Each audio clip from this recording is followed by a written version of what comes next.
আসসালামু আলাইকুম ওয়া রাহমাতুল্লাহি ওয়া বারাকাতুহু। ওয়া আলাইকুম আসসালাম। আলহামদুলিল্লাহিল কারীম আল্লাযী খালাকাল ইনসান আল্লাযী আল্লামাহুল বায়ান ওয়া আল্লামাহুল কুরআন ওয়া নাশহাদু আল লা ইলাহা ইল্লাল্লাহু ওয়াহদাহু লা শারীকা লাহু ونشهد أن سيدنا وحبيبنا ومولانا محمدا عبده ورسوله الذي أرسله بالحق بشيرا ونذيرا وداعيا إلى الله بإذنه وسراجا منيرا فقد قال الله تعالى في كلامه المجيد وفي فرقانه الحميد أعوذ بالله من الشيطان الرجيم بسم الله الرحمن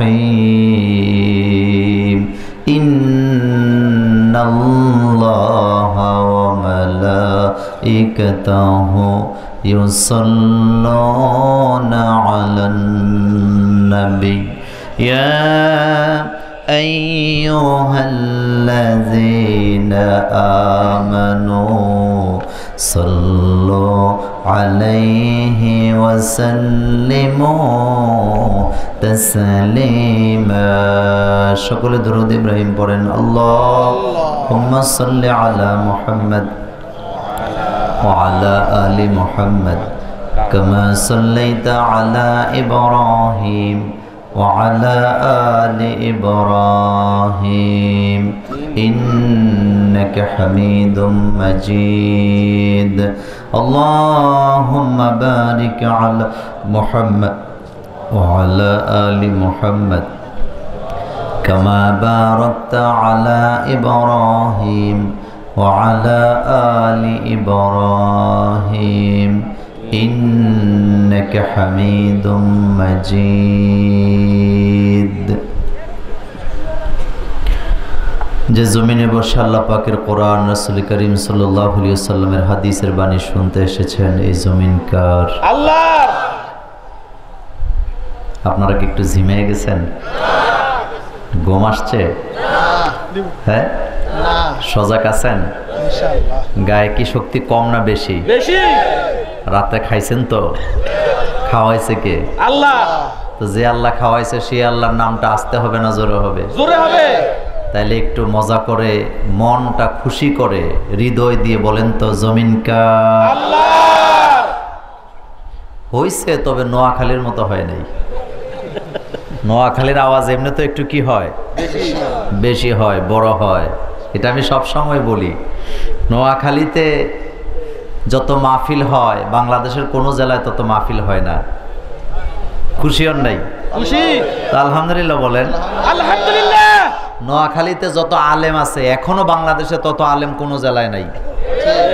এই নোয়াখালীতে মহিলারা যেই পরিমাণ পর্দা করে বাংলাদেশের কোনো জেলার মহিলারা এত পর্দা করে না। সব জায়গায় নোয়াখালীর মানুষ আছে না নাই? চাঁদের দেশে, চাঁদের দেশেও আছে। আমি একদিন ফেসবুকে দেখলাম বিমানের ছাদের উপরে মানুষ, লেখা আছে নোয়াখালী এক্সপ্রেস, অর্থাৎ নোয়াখালী আলহামদুলিল্লাহ নেয়ামতে ভর্তি। আলহামদুলিল্লাহ পড়েন। তাহলে নোয়াখালীর আওয়াজ ছোট হবে না বড় হবে? বড় হবে। তাহলে একটু জোরে বলেন তো জমিন কার? আকাশ কার? আল্লাহ। বাতাস কার? আল্লাহ। আমরা কার? আল্লাহ। প্রশংসা করবেন কার? আল্লাহ। সকলে পড়েন আলহামদুলিল্লাহ। আলহামদুলিল্লাহ। রব্বানা লাকাল হামদ রব্বানা লাকাল হামদ হামদান কাসীরান হামদান কাসীরান তাইয়িবান তাইয়িবান মুবারাকান মুবারাকান ফীহি। প্রশংসা করলেন কার? আল্লাহ। লাভ হয়েছে কার? আমাদের। প্রশংসা কার? আল্লাহর। লাভ কার? আমাদের। আমি যদি মাইকের প্রশংসা করি লাভ হবে কার? মাইগালার। মাইক ওয়ালার। আমি যদি চেয়ারম্যান সাহেবের প্রশংসা করি লাভ কার? চেয়ারম্যান সাহেবের।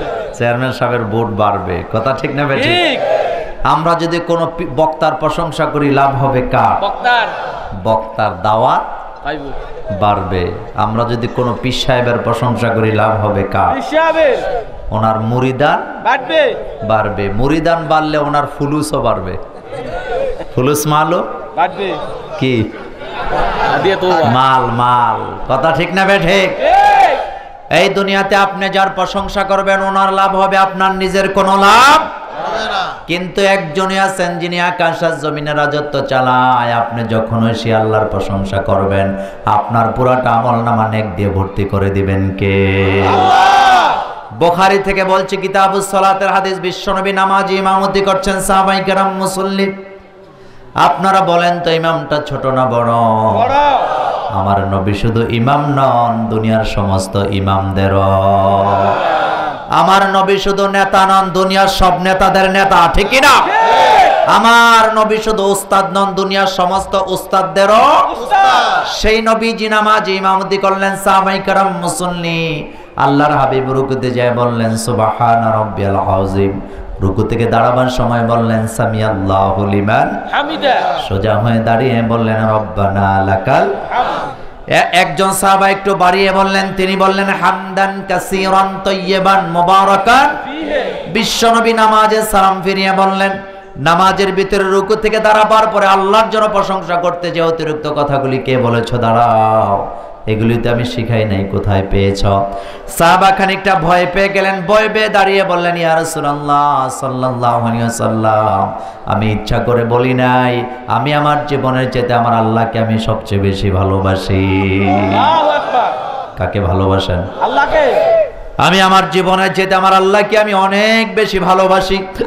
আমি যখনই নামাজে দাঁড়াই আমার ছেলের কথা, মেয়ের কথা, বিবির কথা, পরিবারের কথা মনে থাকে না, মনে থাকে কার কথা? আল্লাহর কথা। সেজন্য আমার আল্লাহর জন্য কথাগুলি একটু বাড়িয়ে বললাম।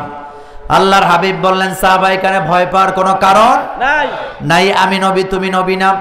আমি যা দেখতে পাই তুমি তা দেখতে পাও না। তুমি যখন নামাজের ভিতরে রুকু থেকে দাঁড়াবার পরে আল্লাহর জন্য অতিরিক্ত প্রশংসা করছিলে, আমি তখন দেখছিলাম একজন দুইজন নয়, বরং 30 জনেরও বেশি ফেরেশতা হাতে কলম নিয়ে কাগজ নিয়ে প্রতিযোগিতায় লেগে আছে, তোমার আমলনামায় কে কত বেশি নেকি লিখে দিতে পারে। আল্লাহু আকবার। আল্লাহু আকবার। আল্লাহু আকবার। তাহলে প্রশংসা করতে হবে কার? আল্লাহর। ফজরের আজান হলো, ঘুম ভাঙলো, ঘুম থেকে জেগেই সবার আগে নাম হবে কার? আল্লাহ। আলহামদুলিল্লাহিল্লাযী আহইয়ানা বা'দামা আমাতানা ওয়া ইলাইহিন নুশুর। আবার আমরা যারা 5 ওয়াক্ত নামাজ আদায় করি, প্রত্যেক রাকাতে রাকাতে আমরা প্রশংসা করি কার? যখনই নামাজে দাঁড়াই তখনই পড়ি আলহামদুলিল্লাহি রাব্বিল আলামিন। পড়তে ইচ্ছা করে না ভাইরা?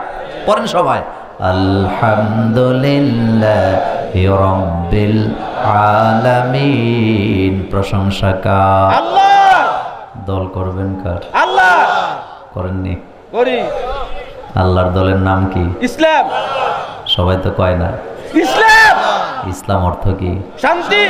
ইসলাম আছে যেখানে শান্তি আছে, সেখানে সেই ইসলামের সাথে সারাটা জীবন কাটাতে রাজি আছি না? না। ইসলামের প্রতিষ্ঠাতা কে? আল্লাহ।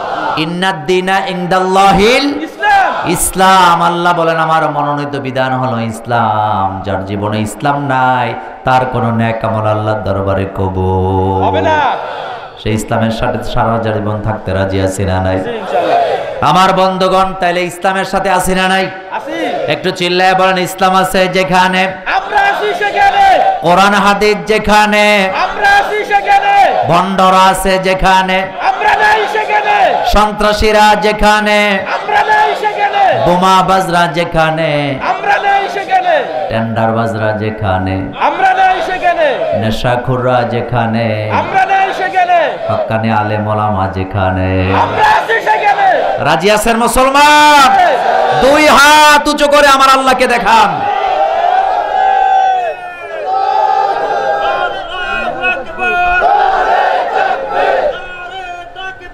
আল্লাহু আকবার।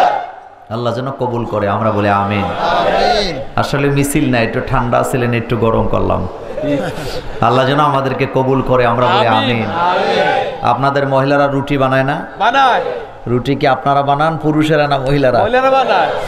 মহিলারা বানাইলে এটা চাঁদের মতো গোল হয়, আর আপনি বানাইলে এটা বাংলাদেশের মানচিত্র হয়ে যাবে। এটা লেজ একটা এদিকে একটা হেদিকে যাবে, কথা ঠিক না বে ঠিক? তো রুটি যে ভাজে ওইটাকে কি বলেন? তাফা। তাওয়া। তাওয়াটা গরম হইলে রুটি দেয় না ঠান্ডা অবস্থায়? গরম হইলে। এই কোরআনের মাহফিলে গেলে হৃদয়ের ইমান ঠান্ডা হয় না গরম হয়? গরম হয়। কার কথা? আল্লাহর কথা। আল্লাহ নিজে বলছেন, ইন্নামাল মুমিনুনা আল্লাযীনা ইযা যুকিরাল্লাহু ওয়াজিলাত কুলুবুহুম ওয়া ইযা তুলিয়াত আলাইহিম আয়াতুহু যাদাতহুম ঈমানা। আল্লাহ বলেন, আমার মুমিনেরা যখন আমার জিকির করে তাদের হৃদয়গুলি আমি আল্লাহর ভয়েতে কম্পমান হয়ে যায়। আল্লাহু আকবার। আর আমার বান্দাদের কানে যখন কোরআন আয়াত তেলাওয়াত করে শুনিয়ে দেওয়া হয়, আমি আমার মুমিনদের ঈমান আরো বাড়িয়ে দেই। এজন্য মাহফিল আপনারা করাবেন, মাহফিল করলে ঈমান চাঙ্গা হয়। এটা কার কথা? আল্লাহর কথা। আল্লাহ পাকের কথা। অনেকে বলে মাহফিল করে লাভ কি? মাহফিল করলে অনেক লাভ। বাইহাকির বর্ণনা বিশ্বনবী বলেছেন, যেই মাঠে বসে তোমরা আলোচনা করো, কোরআন হাদিসের আলোচনা করে চলে যাবা, এই মাঠ কিয়ামত পর্যন্ত তোমাদের জন্য আল্লাহর কাছে দোয়া করবে। কত বড় নিয়ামত। আরেক হাদিসে রাসূল বলেছেন, সারা রাত তোমাদের জন্য এই মাটির কণা, ধুলির কণা যারা এসছো, তোমাদের জন্য আল্লাহর কাছে রহমত আর বরকতের দোয়া করে। সুবহানাল্লাহ। আল্লাহ যেন আমাদেরকে কবুল করেন, আমরা বলি আমিন। আমিন। দক্ষিণ পশ্চিম আব্দুল্লাহপুর মসজিদে আকসা ও যুব সমাজের উদ্যোগে ৩য় বার্ষিক তাফসীরুল কোরআন মাহফিল। এই মাহফিলটিতে সভাপতিত্ব করছেন হাফেজ আবুল ফজল, প্রকাশক বড় হুজুর, মহাপরিচালক আব্দুল্লাহপুর সিদ্দিকিয়া হাফিজিয়া মাদ্রাসা। আমরা দোয়া করি আল্লাহ যেন আমাদের সভাপতির হায়াতকে দারাজ করেন। আমিন। এই মাহফিলটিতে আমরা অনেক আমন্ত্রিত মেহমানকে আমরা দাওয়াত দিয়েছি জনাব নুরুল হুদা নেতা, সভাপতি 12 নং কুতুবপুর ইউনিয়ন আওয়ামী লীগ। নুরুল হুদা ভাইকে আছে? নেতা ভাই আসেন নাই। আমরা দোয়া করি আল্লাহ যেন নেতার জীবনটাকে ইসলামের জন্য কবুল করেন। আমিন। এ মাহফিলে আমরা দাওয়াত দিয়েছি আলহাজ মোহাম্মদ হানিফ, বিশিষ্ট ব্যবসায়ী, শিক্ষা অনুরাগী ও দানবীর, চট্টগ্রাম। তারপরে আমরা দাওয়াত দিয়েছি জনাব জাহাঙ্গীর আলম হিরণ, সম্মানিত চেয়ারম্যান 12 নং কুতুবপুর ইউনিয়ন পরিষদ। তিনি আসতে পারেন নাই, জরুরি কাজে চট্টগ্রাম চলে গেছেন। আমরা দোয়া করি আল্লাহ যেন হিরণ সাহেবকে কোরআনের জন্য কবুল করেন। আমিন। এই মাহফিলটিতে আমরা আরেকজন মেহমান দাওয়াত দিয়েছি, যিনি আমার আগে বক্তব্য দিয়েছেন, সময়ের অভাবে কথা বলতে পারেন নাই। তরুণ এক চেয়ারম্যান, তিনি হচ্ছেন জনাব আক্তার হোসেন ধুলু ভাই, চেয়ারম্যান 5 নং অম্বরনগর ইউনিয়ন পরিষদ। আমরা দোয়া করে আল্লাহ যেন আমাদের চেয়ারম্যান সাহেবের হায়াত দারাজ করেন। তিনি যে কষ্ট করে এসেছেন, আল্লাহ যেন তিনার কষ্টকে কবুল করেন। বাকিটা জীবন যেন মানুষের খাদেম হয়ে থাকতে পারেন। বিশ্বনবী বলেছেন, সাইয়্যিদুল কওমি খাদিমুহু, যারা নেতা হবে তারা হবে খাদেম। তারা কি? খাদেম। আর আমাদের দেশের ম্যাক্সিমাম নেতারা হলো বক্ষক, যেটাকে বলা হয় রক্ষক হয়ে বক্ষণ করা। ঠিক। আপনাদের জমিনে এই যে দেয়, বেড়া দেয়, ওটারে কি বলেন? আইল। কথা আইল না, বেড়া দেয় না, কি দেন? বেড়া। বেড়া দিছে জমির ফসল রক্ষা করার জন্য, বেড়াই ফসল খেয়ে ফেলে। এরকম নেতাও আছে না নাই? আছে। আল্লাহ যেন আমাদেরকে এসব নেতা থেকে মুক্ত রাখেন, আমরা বলি আমিন। সবেমাত্র শুরু আমাদের ধুলু ভাই, দেখেন আমরা দোয়া করি আল্লাহ যেন তিনাকে 50 বছর চেয়ারম্যান বানায় রাখে। আমিন। এই মাহফিলটিতে বিশেষ মুফাসসির হিসাবে আলোচনা করে গেছেন হাফেজ মাওলানা জুবায়ের আনসারী, খতিব হাজী আসগর কোম্পানি জামে মসজিদ, বেগমগঞ্জ, নোয়াখালী। কথা বলেছেন হযরত মাওলানা আব্দুল জাহের, নোয়াখালী। আমার আগে যিনি আলোচনা করেছেন আন্তর্জাতিক খ্যাতিসম্পন্ন মুফাসসিরে কোরআন, আমার অত্যন্ত প্রিয় বন্ধুবর মাওলানা মাহমুদুর রহমান দিলওয়ার, সিলেট। আল্লাহ যেন তিনাকে কবুল করেন, আমরা বলি আমিন। এই মাহফিলটিতে সৌজন্যে আছেন trust one hospital limited private limited, হাসপাতাল রোড, পুরাতন পাসপোর্ট অফিসের বিপরীতে Maijdee court, Noakhali. Trust one হসপিটালের কেউ কি আছেন মাহফিলে? কে আছেন? ইয়াসিন আরাফাত কই? বাগি গেছে। এই হসপিটাল যারা চালায় তাদের প্রতি আমাদের কিছু নসিহা আছে না? ম্যাক্সিমাম হসপিটালের এমডি গুলা, চেয়ারম্যান গুলা ডাকাইতে আরো বড় ডাকাইত। আমি একটা হসপিটালের একজন নির্বাহী সদস্য ছিলাম। কসম আল্লাহকে সাক্ষী রেখে বলে যাই, এই হসপিটাল থেকে যত টাকা আমি পেয়েছি একটি টাকাও আমি আমার পরিবারের জন্য খরচ করি নাই, পুরাটাই আমি মানুষের কল্যাণে দিয়ে দিয়েছি। এবং আমি যখন হসপিটালে থাকতাম, রুগীরা যখন আসতো বিল নিয়ে এমন কমাইতাম, এমডি চেয়ারম্যান কইতো ভাই আপনি হসপিটালে আসেন না। আমার বন্ধুগণ, গরিবের পেটে লাঠি মারে তারা, গরিবের পেটে লাথি মারে, চিপা মারে, গলায় চিপা দিয়ে টাকা নেয়। তবে ট্রাস্ট ওয়ান হসপিটাল এটা করে আমরা বিশ্বাস করি না। রুগী মরে গেছে 3 দিন আগে, কয় লাইফ সাপোর্টে আছে। আমি আমার জীবনে যতটুকুন লেখাপড়া করেছি, আমি মানুষের জীবনে লাইফ সাপোর্ট বলতে কোনো সাপোর্ট নাই। যদি আপনি বলেন লাইফ সাপোর্ট আছে, কোরআনের অসংখ্য আয়াতকে আপনি অস্বীকার করলেন।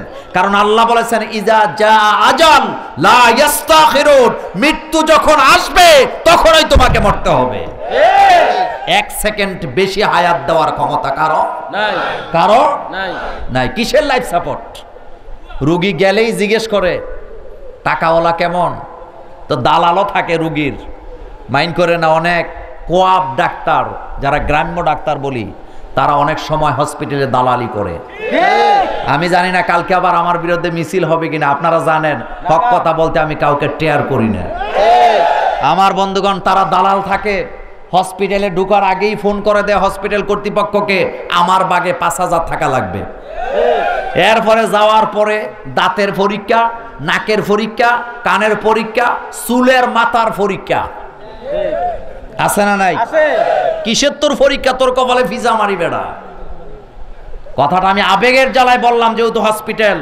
তবে তারা করে এটা কিন্তু আমি আবার বলি নাই। যদি কর্তৃপক্ষ থেকে থাকেন, আপনাদের প্রতি আমার অনুরোধ থাকবে, যারা যেসব রোগীরা আপনি খবর নেবেন তাদের অর্থনৈতিক অবস্থা কি, যদি অর্থনৈতিক অবস্থা খারাপ হয় 50% ডিসকাউন্ট দিয়ে আপনারা তাদেরকে চিকিৎসা দিয়ে দিবেন। সওয়াব পাবেন কোথায়? আখেরাতে। তবে ভালো ডাক্তারও আছে। আমি কিছুদিন আগে দেখলাম ডাক্তার সাহেব চেম্বারের সামনে লিখে রেখেছেন ভিজিট 400 টাকা, টাকা না থাকিলে সমস্যা নাই। আলহামদুলিল্লাহ বলবেন না? আলহামদুলিল্লাহ পড়েন। এই ভালো মানুষগুলি আছে বলেই দুনিয়াটা টিকে আছে। কথা ঠিক না বেঠিক? আমি এই কথাগুলি এই জন্য বললাম, যেহেতু নিজে একটা হসপিটাল চালাই, সেজন্য কথাগুলি আমি বললাম। আল্লাহ যেন আমাদের সকলকে আমল করার তৌফিক দেন, আমরা বলি আমিন। তবে হাসপাতাল কর্তৃপক্ষকে আমার পক্ষ থেকে সালাম দিয়ে বলবেন, হুজুর বলেছে মাহফিলের পোস্টার করলে হবে না, গরিব রোগীকে ফ্রি চিকিৎসা করাইতে হবে। আল্লাহ যেন আমাদের কবুল করেন, আমরা বলি আমিন। আমি ভূমিকা দেব না। আমি আজকে 1 ঘন্টা কথা বলবো, এখন থেকে নিয়ে 1 ঘন্টা জরুরি কিছু কথাবার্তা বলবো ইনশাআল্লাহ। আল্লাহ যেন আমাদেরকে ইসলামের জন্য কবুল করেন, আমরা বলি আমিন। আমি জানি আপনারা জানেন এই বিষয়টা। এটা আরবি কি মাস? রজব মাস। সবাই মহব্বতের সাথে কথা বলবেন, আমি বলবো আপনারাও বলবেন। আরবি কি মাস? রজব মাস। রজব মাস। এই রজবের মাসে আপনার আমার নবী, বিশ্ব নবী মুহাম্মাদুর রাসূলুল্লাহ সাল্লাল্লাহু আলাইহি ওয়াসাল্লাম, তিনাকে আল্লাহ কোথায় নিছিলেন? মেরাজে নিছিলেন, যেটা আর কোন নবীকে আল্লাহ নেন নাই। ভবিষ্যতে আর কেউ যাওয়ারও কোনো ক্ষমতা নাই। পৃথিবীতে যত নবী রাসূল এসেছেন, সমস্ত নবী রাসূলদের মধ্যে বাছাই করে শুধুমাত্র একজনকে আল্লাহ মেরাজে নিয়েছেন। তিনি হলেন আখিরি জামানার পয়গম্বর জনাবে মুহাম্মাদুর রাসূলুল্লাহ সাল্লাল্লাহু আলাইহি ওয়াসাল্লাম। আলাইহি ওয়াসাল্লাম। আমি এই ব্যাপারে আলোচনা করব, তবে মেরাজের আলোচনা জীবনে অনেক শুনছেন, ওইগুলি আমি বলবো না, আমি একটু নতুন কিছু বলার চেষ্টা করব ইনশাআল্লাহ। আল্লাহ লা ইলমা লানা ইল্লা মা আল্লামতানা, আমার কোনো জ্ঞান নাই, জ্ঞান আমাদেরকে দেয় কে? আল্লাহ। আসেন আলোচনায় চলে যাই। আমি খুব লম্বা কথা আজকে বলবো না, যেহেতু আমার সফর বিরাট লম্বা। আমি আগামী দিনের বেলা আমার মাহফিল হলো যশোর, রাতের বেলা মাহফিল হলো খুলনা। আল্লাহু আকবার। আপনারা তো যায় ঘুম দিবেন, এরপর ফজর পরে আবার ঘুমাইবেন। আমি কিন্তু টেনশনে আছি, কারণ বাসের টিকিট এখন আমি পাই নাই। আমাকে 10টার মধ্যে এয়ারপোর্টে পৌঁছতে হবে ঢাকায়, জ্যাম আছে রাস্তায়। আপনাদের কাছে আগেই দোয়া চেয়ে নিলাম, আপনারা দোয়া করবেন আল্লাহ যেন আমাকে সহি সালামতে পৌঁছে দেন, আমিন। আমার বন্ধুগণ, রজবের মাস, শিক্ষণীয় অনেক কিছু আজকের আলোচনায় থাকবে ইনশাআল্লাহ। আল্লাহ, এটি হলো রজবের মাস। এই চাঁদে রাসূলুল্লাহ সাল্লাল্লাহু আলাইহি ওয়াসাল্লাম মেরাজ হয়েছেন। এই মেরাজের নামে একটি সূরাও কোরআনে আল্লাহ পাক দিয়েছেন। এই সূরাটার নাম হলো সূরা ইসরা, যেটাকে আপনারা সূরা বানি ইসরাইল বলে জানেন। সূরাটার নাম কি বললাম? সূরা। আজকে বানি ইসরাইল বলবো না, আজকে বলবো সূরাতুল ইসরা। আয়াত সংখ্যা 111, রুকু সংখ্যা 12, নাজেল হয়েছে মক্কায়, তবে 3টা আয়াত মদিনায় নাজেল হয়েছে। সুবহানাল্লাহ বলবেন না? সুবহানাল্লাহ। বলেন তো কোন সূরা থেকে আলোচনা হবে? সূরা ইসরা। সবাই বলতে হবে। সূরা ইসরা। ইসরা। আয়াত কয়টা? 111। রুকু কয়টা? হ্যাঁ, 12টা। নাজেল হয়েছে কোথায় সূরাটা? মক্কা। তবে মদিনাতে কয়টা আয়াত নাজেল হয়েছে? 3টা আয়াত। আম্মা জান আয়েশা সিদ্দিকা রাদিয়াল্লাহু তাআলা আনহা বলেন, এই সূরাটাকে বিশ্বনবী এত বেশি ভালোবাসতেন আল্লাহর হাবিব, প্রত্যেক রাতে আমার জীবনে আমি দেখেছি বিশ্বনবীকে এমন কোন রাত দেখি নাই যেই রাত্রে সূরা ইসরা তেলাওয়াত করে আল্লাহর হাবিব ঘুমান নাই। সুবহানাল্লাহ। প্রতি রাতে এই সূরাটা মুহাম্মদ সাল্লাল্লাহু আলাইহি ওয়াসাল্লাম তেলাওয়াত করতেন। তাহলে সূরাটার মর্যাদা আছে না নাই? আছে। আল্লাহর হাবিব হযরত ওসমান রাদিয়াল্লাহু তাআলা আনহুর বর্ণনায় বললেন, এই সূরার ব্যাপারে আল্লাহর হাবিব বলেন, আমার আর আমার উম্মতের জন্য এই সূরাটা হলো প্রাচীন থেকে প্রাচীনতম সম্পদ। এই সূরার ভিতরে আদম থেকে নিয়ে হযরত ঈসা আলাইহিস সালাম পর্যন্ত যত নবী রাসূল দুনিয়াতে এসেছেন সবার জীবনের কথা এই সূরার ভিতরে বলে দিয়েছেন কে? আল্লাহ। গুরুত্বপূর্ণ আলোচনা এই সূরার ভিতরে আল্লাহ দিয়েছেন। আলহামদুলিল্লাহ পড়েন। আলহামদুলিল্লাহ। আল্লাহর হাবিব বলেন, এই সূরাটা যারা তেলাওয়াত করবে আর আমল করবে তাদের কবরে কোনো আযাব হবে না। কিয়ামতের ময়দানে আল্লাহ তাদেরকে জান্নাত দিয়ে দিবে। জোরে কোন আলহামদুলিল্লাহ। তাহলে আরেকবার বিরক্তি করব, সূরার নাম ইসরা। আয়াত, রুকু, নাজেল হয়েছে কোথায়? মক্কা। মদিনাতে কয়টা আয়াত? 3টা আয়াত। এই সূরাটির প্রথমে রাসূলুল্লাহ সাল্লাল্লাহু আলাইহি ওয়াসাল্লামের মেরাজের ব্যাপারে আলোচনা হয়েছে। আসেন আগে তেলাওয়াত করি, তারপরে আমরা আলোচনায় যাব। আউযু বিল্লাহি মিনাশ শাইতানির রাজীম, বিসমিল্লাহির রহমানির রহিম। সুবহানাল্লাযী আসরা বিআবদিহি ليلا من المسجد الحرام إلى المسجد الأقصى الذي باركنا حوله لنريه من آياتنا إنه هو السميع البصير। কথাগুলি সত্য না মিথ্যা? সত্য। কত পার্সেন্ট? 100%। কেন এটা প্রশ্ন করলাম, তার কারণ হলো মুহাম্মদ সাল্লাল্লাহু আলাইহি ওয়াসাল্লাম ছিলেন একজন জড় বস্তু। তিনার ওজন ছিল, তিনার শারীরিক কাঠামো ছিল। তিনি কি করে মধ্যাকর্ষণ শক্তিকে ফাঁকি দিয়ে প্রথম আকাশের দরজা দিয়ে, দ্বিতীয় আকাশের দরজা দিয়ে, তৃতীয় আকাশের দরজা দিয়ে, চতুর্থ, পঞ্চম, ষষ্ঠ, সপ্তম আকাশের দরজা দিয়ে জান্নাত জাহান্নাম পেরিয়ে উড়ে উড়ে চলে গেলেন, এটা একটা প্রশ্ন জাগে কি জাগে না? জাগে। এটা হলো বিস্ময়কর একটি ঘটনা। এই মেরাজের ব্যাপারে অসংখ্য মুসলমান ঈমান হারা হয়ে গেছে মেরাজের কারণে। কারণ রাসূল সাল্লাল্লাহু আলাইহি ওয়াসাল্লাম যখন বললেন আমি মেরাজে গেছি, দুর্বল ঈমানদাররা কয় এটা তো হতেই পারে না, আপনি এটা মিথ্যা কথা বলছেন। নাউজুবিল্লাহ। আচ্ছা, আপনারা বলেন তো, রাসূল যে মেরাজে গেছে আপনারা বিশ্বাস করেন? জি, 100%। তিনি কি স্বপ্নে গেলেন না সশরীরে গেলেন? সশরীরে গেলেন। তাফসীর ইবনে কাসির প্রণেতা বলেছেন বিশ্বনবী স্বপ্ন যোগে যান নাই, আল্লাহর হাবিব ডাইরেক্ট সশরীরে মেরাজে গিয়ে দৃষ্টান্ত স্থাপন করে দিয়েছেন। সুবহানাল্লাহ। সশরীরে গেছে। এখন আসেন, এই মেরাজটা হইল কখন? মেরাজটা হইছে রাসূল সাল্লাল্লাহু আলাইহি ওয়াসাল্লামের হিজরতের 16 মাস আগে। কয় মাস? 16 মাস আগে। কয় মাস? 16 মাস আগে। তবে মজার ব্যাপার, এই মেরাজটা এমন এক বছর রাসূলের সংগঠিত হলো যেই বছরটি ছিল রাসূলের কষ্টের বছর। 3টি কারণে মেরাজ সংগঠিত হয়েছে। কয়টা কারণ? 3টা কারণে। মূল কারণ 3টা, আরো কারণ আছে। 3টা কারণের একটা কারণ হলো যেই বছর বিশ্বনবীর মেরাজ হলো সেই বছর আল্লাহর হাবিবের বছরটা ছিল সারা জীবনের চেয়ে সবচেয়ে কষ্টের বছর। যেই বছর বিশ্বনবীর 2জন প্রিয় মানুষ দুনিয়া থেকে বিদায় হয়ে গিয়েছে। সবচেয়ে প্রিয় মানুষ একজন হলো তিনার স্ত্রী হযরতে খাদিজাতুল কুবরা রাদিয়াল্লাহু তাআলা আনহা, তিনি বিদায় হয়ে গেলেন। আরেকজন হলো বিশ্বনবীর চাচা আবু তালিব, যিনি মুসলমান হন নাই কিন্তু রাসূলের জন্য সারাটা জীবন শেডু ছায়া হয়ে জীবনটা কাটিয়ে দিয়ে গেছে। রাসূলকে আশ্রয় দিতেন 2জন। কয়জন? 2জন। একজন হলো খাদিজাতুল কুবরা রাদিয়াল্লাহু তাআলা আনহা, আরেকজন হলো বিশ্বনবীর চাচা আবু তালিব। আবু তালেব। তবে মজার ব্যাপার হলো একজন ঈমান এনেছেন, আশ্রয় দিয়েছেন, যার কারণে আল্লাহ তিনাকে জান্নাতের ঘোষণা দিয়েছেন। আরেকজন ঈমান আনেন নাই, আশ্রয় দিয়েছেন। আশ্রয় দেওয়ার কারণেও তিনি জান্নাতে যেতে পারবেন না, কারণ জান্নাতে যদি যেতে হয় আল্লাহর কালিমা পড়া লাগে। কালিমা, কালিমা ছাড়া জান্নাতে যাওয়া যাবে না। না। যিনি কালিমা পড়েছেন তিনি জান্নাতে যাবেন, যিনি কালিমা পড়েন নাই তিনি জান্নাতে যেতে পারবে না। আমাদের দেশে কিছু কিছু বক্তারা একটু ভুল করেন। তরুণ মুফাসসির, ভুল তো করতেই পারে, বুঝের ভুল হতেই পারে। তরুণ মুফাসসিরদের মধ্যে একজন, তিনি কয়েক জায়গায় বলছে যে মোমেন যদি কবিরা গুনাহ করে জাহান্নামে গেলে সে আর জান্নাতে যেতে পারবে না। কথাটি ভুল, কথাটি শুদ্ধ নয়। এই কথা যদি বলেন আপনি কোরআনের আয়াতকে অস্বীকার করলেন, বুখারী শরীফের অসংখ্য হাদিসকে আপনি অস্বীকার করলেন। কারণ বুখারীতে কিতাবুল ঈমানে পড়ে দেখেন, সেখানে স্পষ্ট বলা আছে মোমেন যখন জাহান্নামে যাবে, জাহান্নামে যাওয়ার পর বিচার ফয়সালার পরে আল্লাহ মোমেনদেরকে সেখান থেকে উঠাইয়া আনবেন, জাহান্নাম থেকে উঠাইয়া এনে আবে হায়াতের পানি দিয়া গোসল করাবেন। গোসল করাইয়া তাকে সতেজ বানাইয়া আল্লাহ তাকে জান্নাতে ঢুকাইয়া দিবেন। সুবহানাল্লাহ। এটাই বিচার, এটাই কি বিচার। এই হাদিসগুলি নিয়ে আমি ওই আলেমের সাথে আমরা বসছিলাম, ওই তরুণ মুফাসসিরের সাথে, নামটা বলতে চাই না।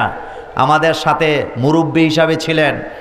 শুধু বাংলাদেশ নয়, শুধু উপমহাদেশ নয়, সারা পৃথিবীর শ্রেষ্ঠ আলেমদের একজন, যিনি রাবেতার সভাপতি। রাবেতার সভাপতি হলো 2জন, একজন হলেন আব্দুর রহমান আস-সুদাইস, আরেকজন হলেন আমাদের আল্লামা কামালউদ্দিন জাফরি রাহিমাহুল্লাহ। কয়জন? 2জন। কয়জন সভাপতি? 2জন। এই কামালউদ্দিন জাফরি আলেমদের উস্তাদ, তিনিও বসছিলেন আমাদেরকে নিয়ে। আমি ছিলাম, ডক্টর আবুল কালাম আজাদ বাসার ছিল। আমরা ওই মুফাসসিরকে বলেছি তুমি এই কথাগুলি আর ময়দানে বলবা না, কারণ মোমেন জাহান্নামে যাবে ঠিক, তবে মোমেনকে জাহান্নাম থেকে আবার জান্নাত দিবেন কে? আল্লাহ। শুধুমাত্র ঈমানের কারণ। কিসের কারণ? ঈমানের কারণে। বুঝের মধ্যে ভুল তার আছে, সেটা ভিন্ন ব্যাপার, তবে মোমেন জান্নাতে যাবে এটাই হলো 100% সত্য কথা। আর কিন্তু যিনি ঈমান আনেন নাই তিনি কোনোদিনও জান্নাতে যেতে পারবে না। কারণ যদি জান্নাতে যাওয়া যেত, আশেক রাসূল দাবি কইরা ঈমান না আইনা নামাজ রোজা না কইরা যদি জান্নাতে যাওয়া যেত, আমি মাঝে মধ্যে বলি আবু তালিব সবার আগে জান্নাতে চলে যেত। বিশ্বনবীকে 3 বছরের জন্য জেলখানায় ঢুকিয়ে দেওয়া হলো। আবু তালেব বিশ্বনবীকে এত বেশি ভালোবাসতেন, আবু তালেব আমার বাতিজা থাকে যেখানে আমিও থাকবো সেখানে, সুতরাং আমার বাতিজার চেহারা না দেখে আমি থাকতে পারবো না, আমার বাতিজার জন্য আমি আবু তালেবের স্বেচ্ছায় জেলখানায় গেলাম। কতটা পাগল ছিল, কিন্তু কালিমা না পড়ার কারণে সে জান্নাতে যেতে পারবে না। এই 2জন ব্যক্তি যেই বছর ইন্তেকাল করলেন, আল্লাহ পাক তার হাবিবকে সেই বছরই মেরাজ করাইলেন রাসূল সাল্লাল্লাহু আলাইহি ওয়াসাল্লামের মনটাকে চাঙ্গা করে দেওয়ার জন্য। সুবহানাল্লাহ। আপনাদের ছেলে মেয়ে পরীক্ষায় রেজাল্ট খারাপ করছে, এসএসসি পরীক্ষায়, এদিকে বসে থাকে এদিকে বসে থাকে, খায় না, ঘুমায় না, কথা বলে না। এখন ওই যে বাবা মা 500 টাকা 1000 টাকা হাতে দিয়ে কয় যা চট্টগ্রামে তোর খালার বাসা আছে, ঢাকাতে তোর চাচার বাসা আছে, কয়েকদিন গুইরা গেরা বেড়াই আয়। বলেন না, মুরব্বীরা বলেন, বলেন না? কেন পাঠান বলেন তো? কথা কয় না। মনটা ফ্রেশ হওয়ার জন্য। বিশ্বনবীর আপনজন দুইজনকে ওই বছর হারিয়েছেন। আল্লাহ সিদ্ধান্ত নিলেন আপনি আসেন, মেরাজে চলে আসেন, ঘুরে ফিরে যান, আপনার অন্তরঙ্গ আমি ভালো করে দেব। আল্লাহু আকবার।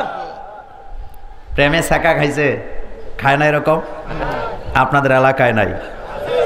ব্রেকআপ করছে আর কি, ওই যে আমাদের আজহারি কয়। প্রেমে কি খাইছে?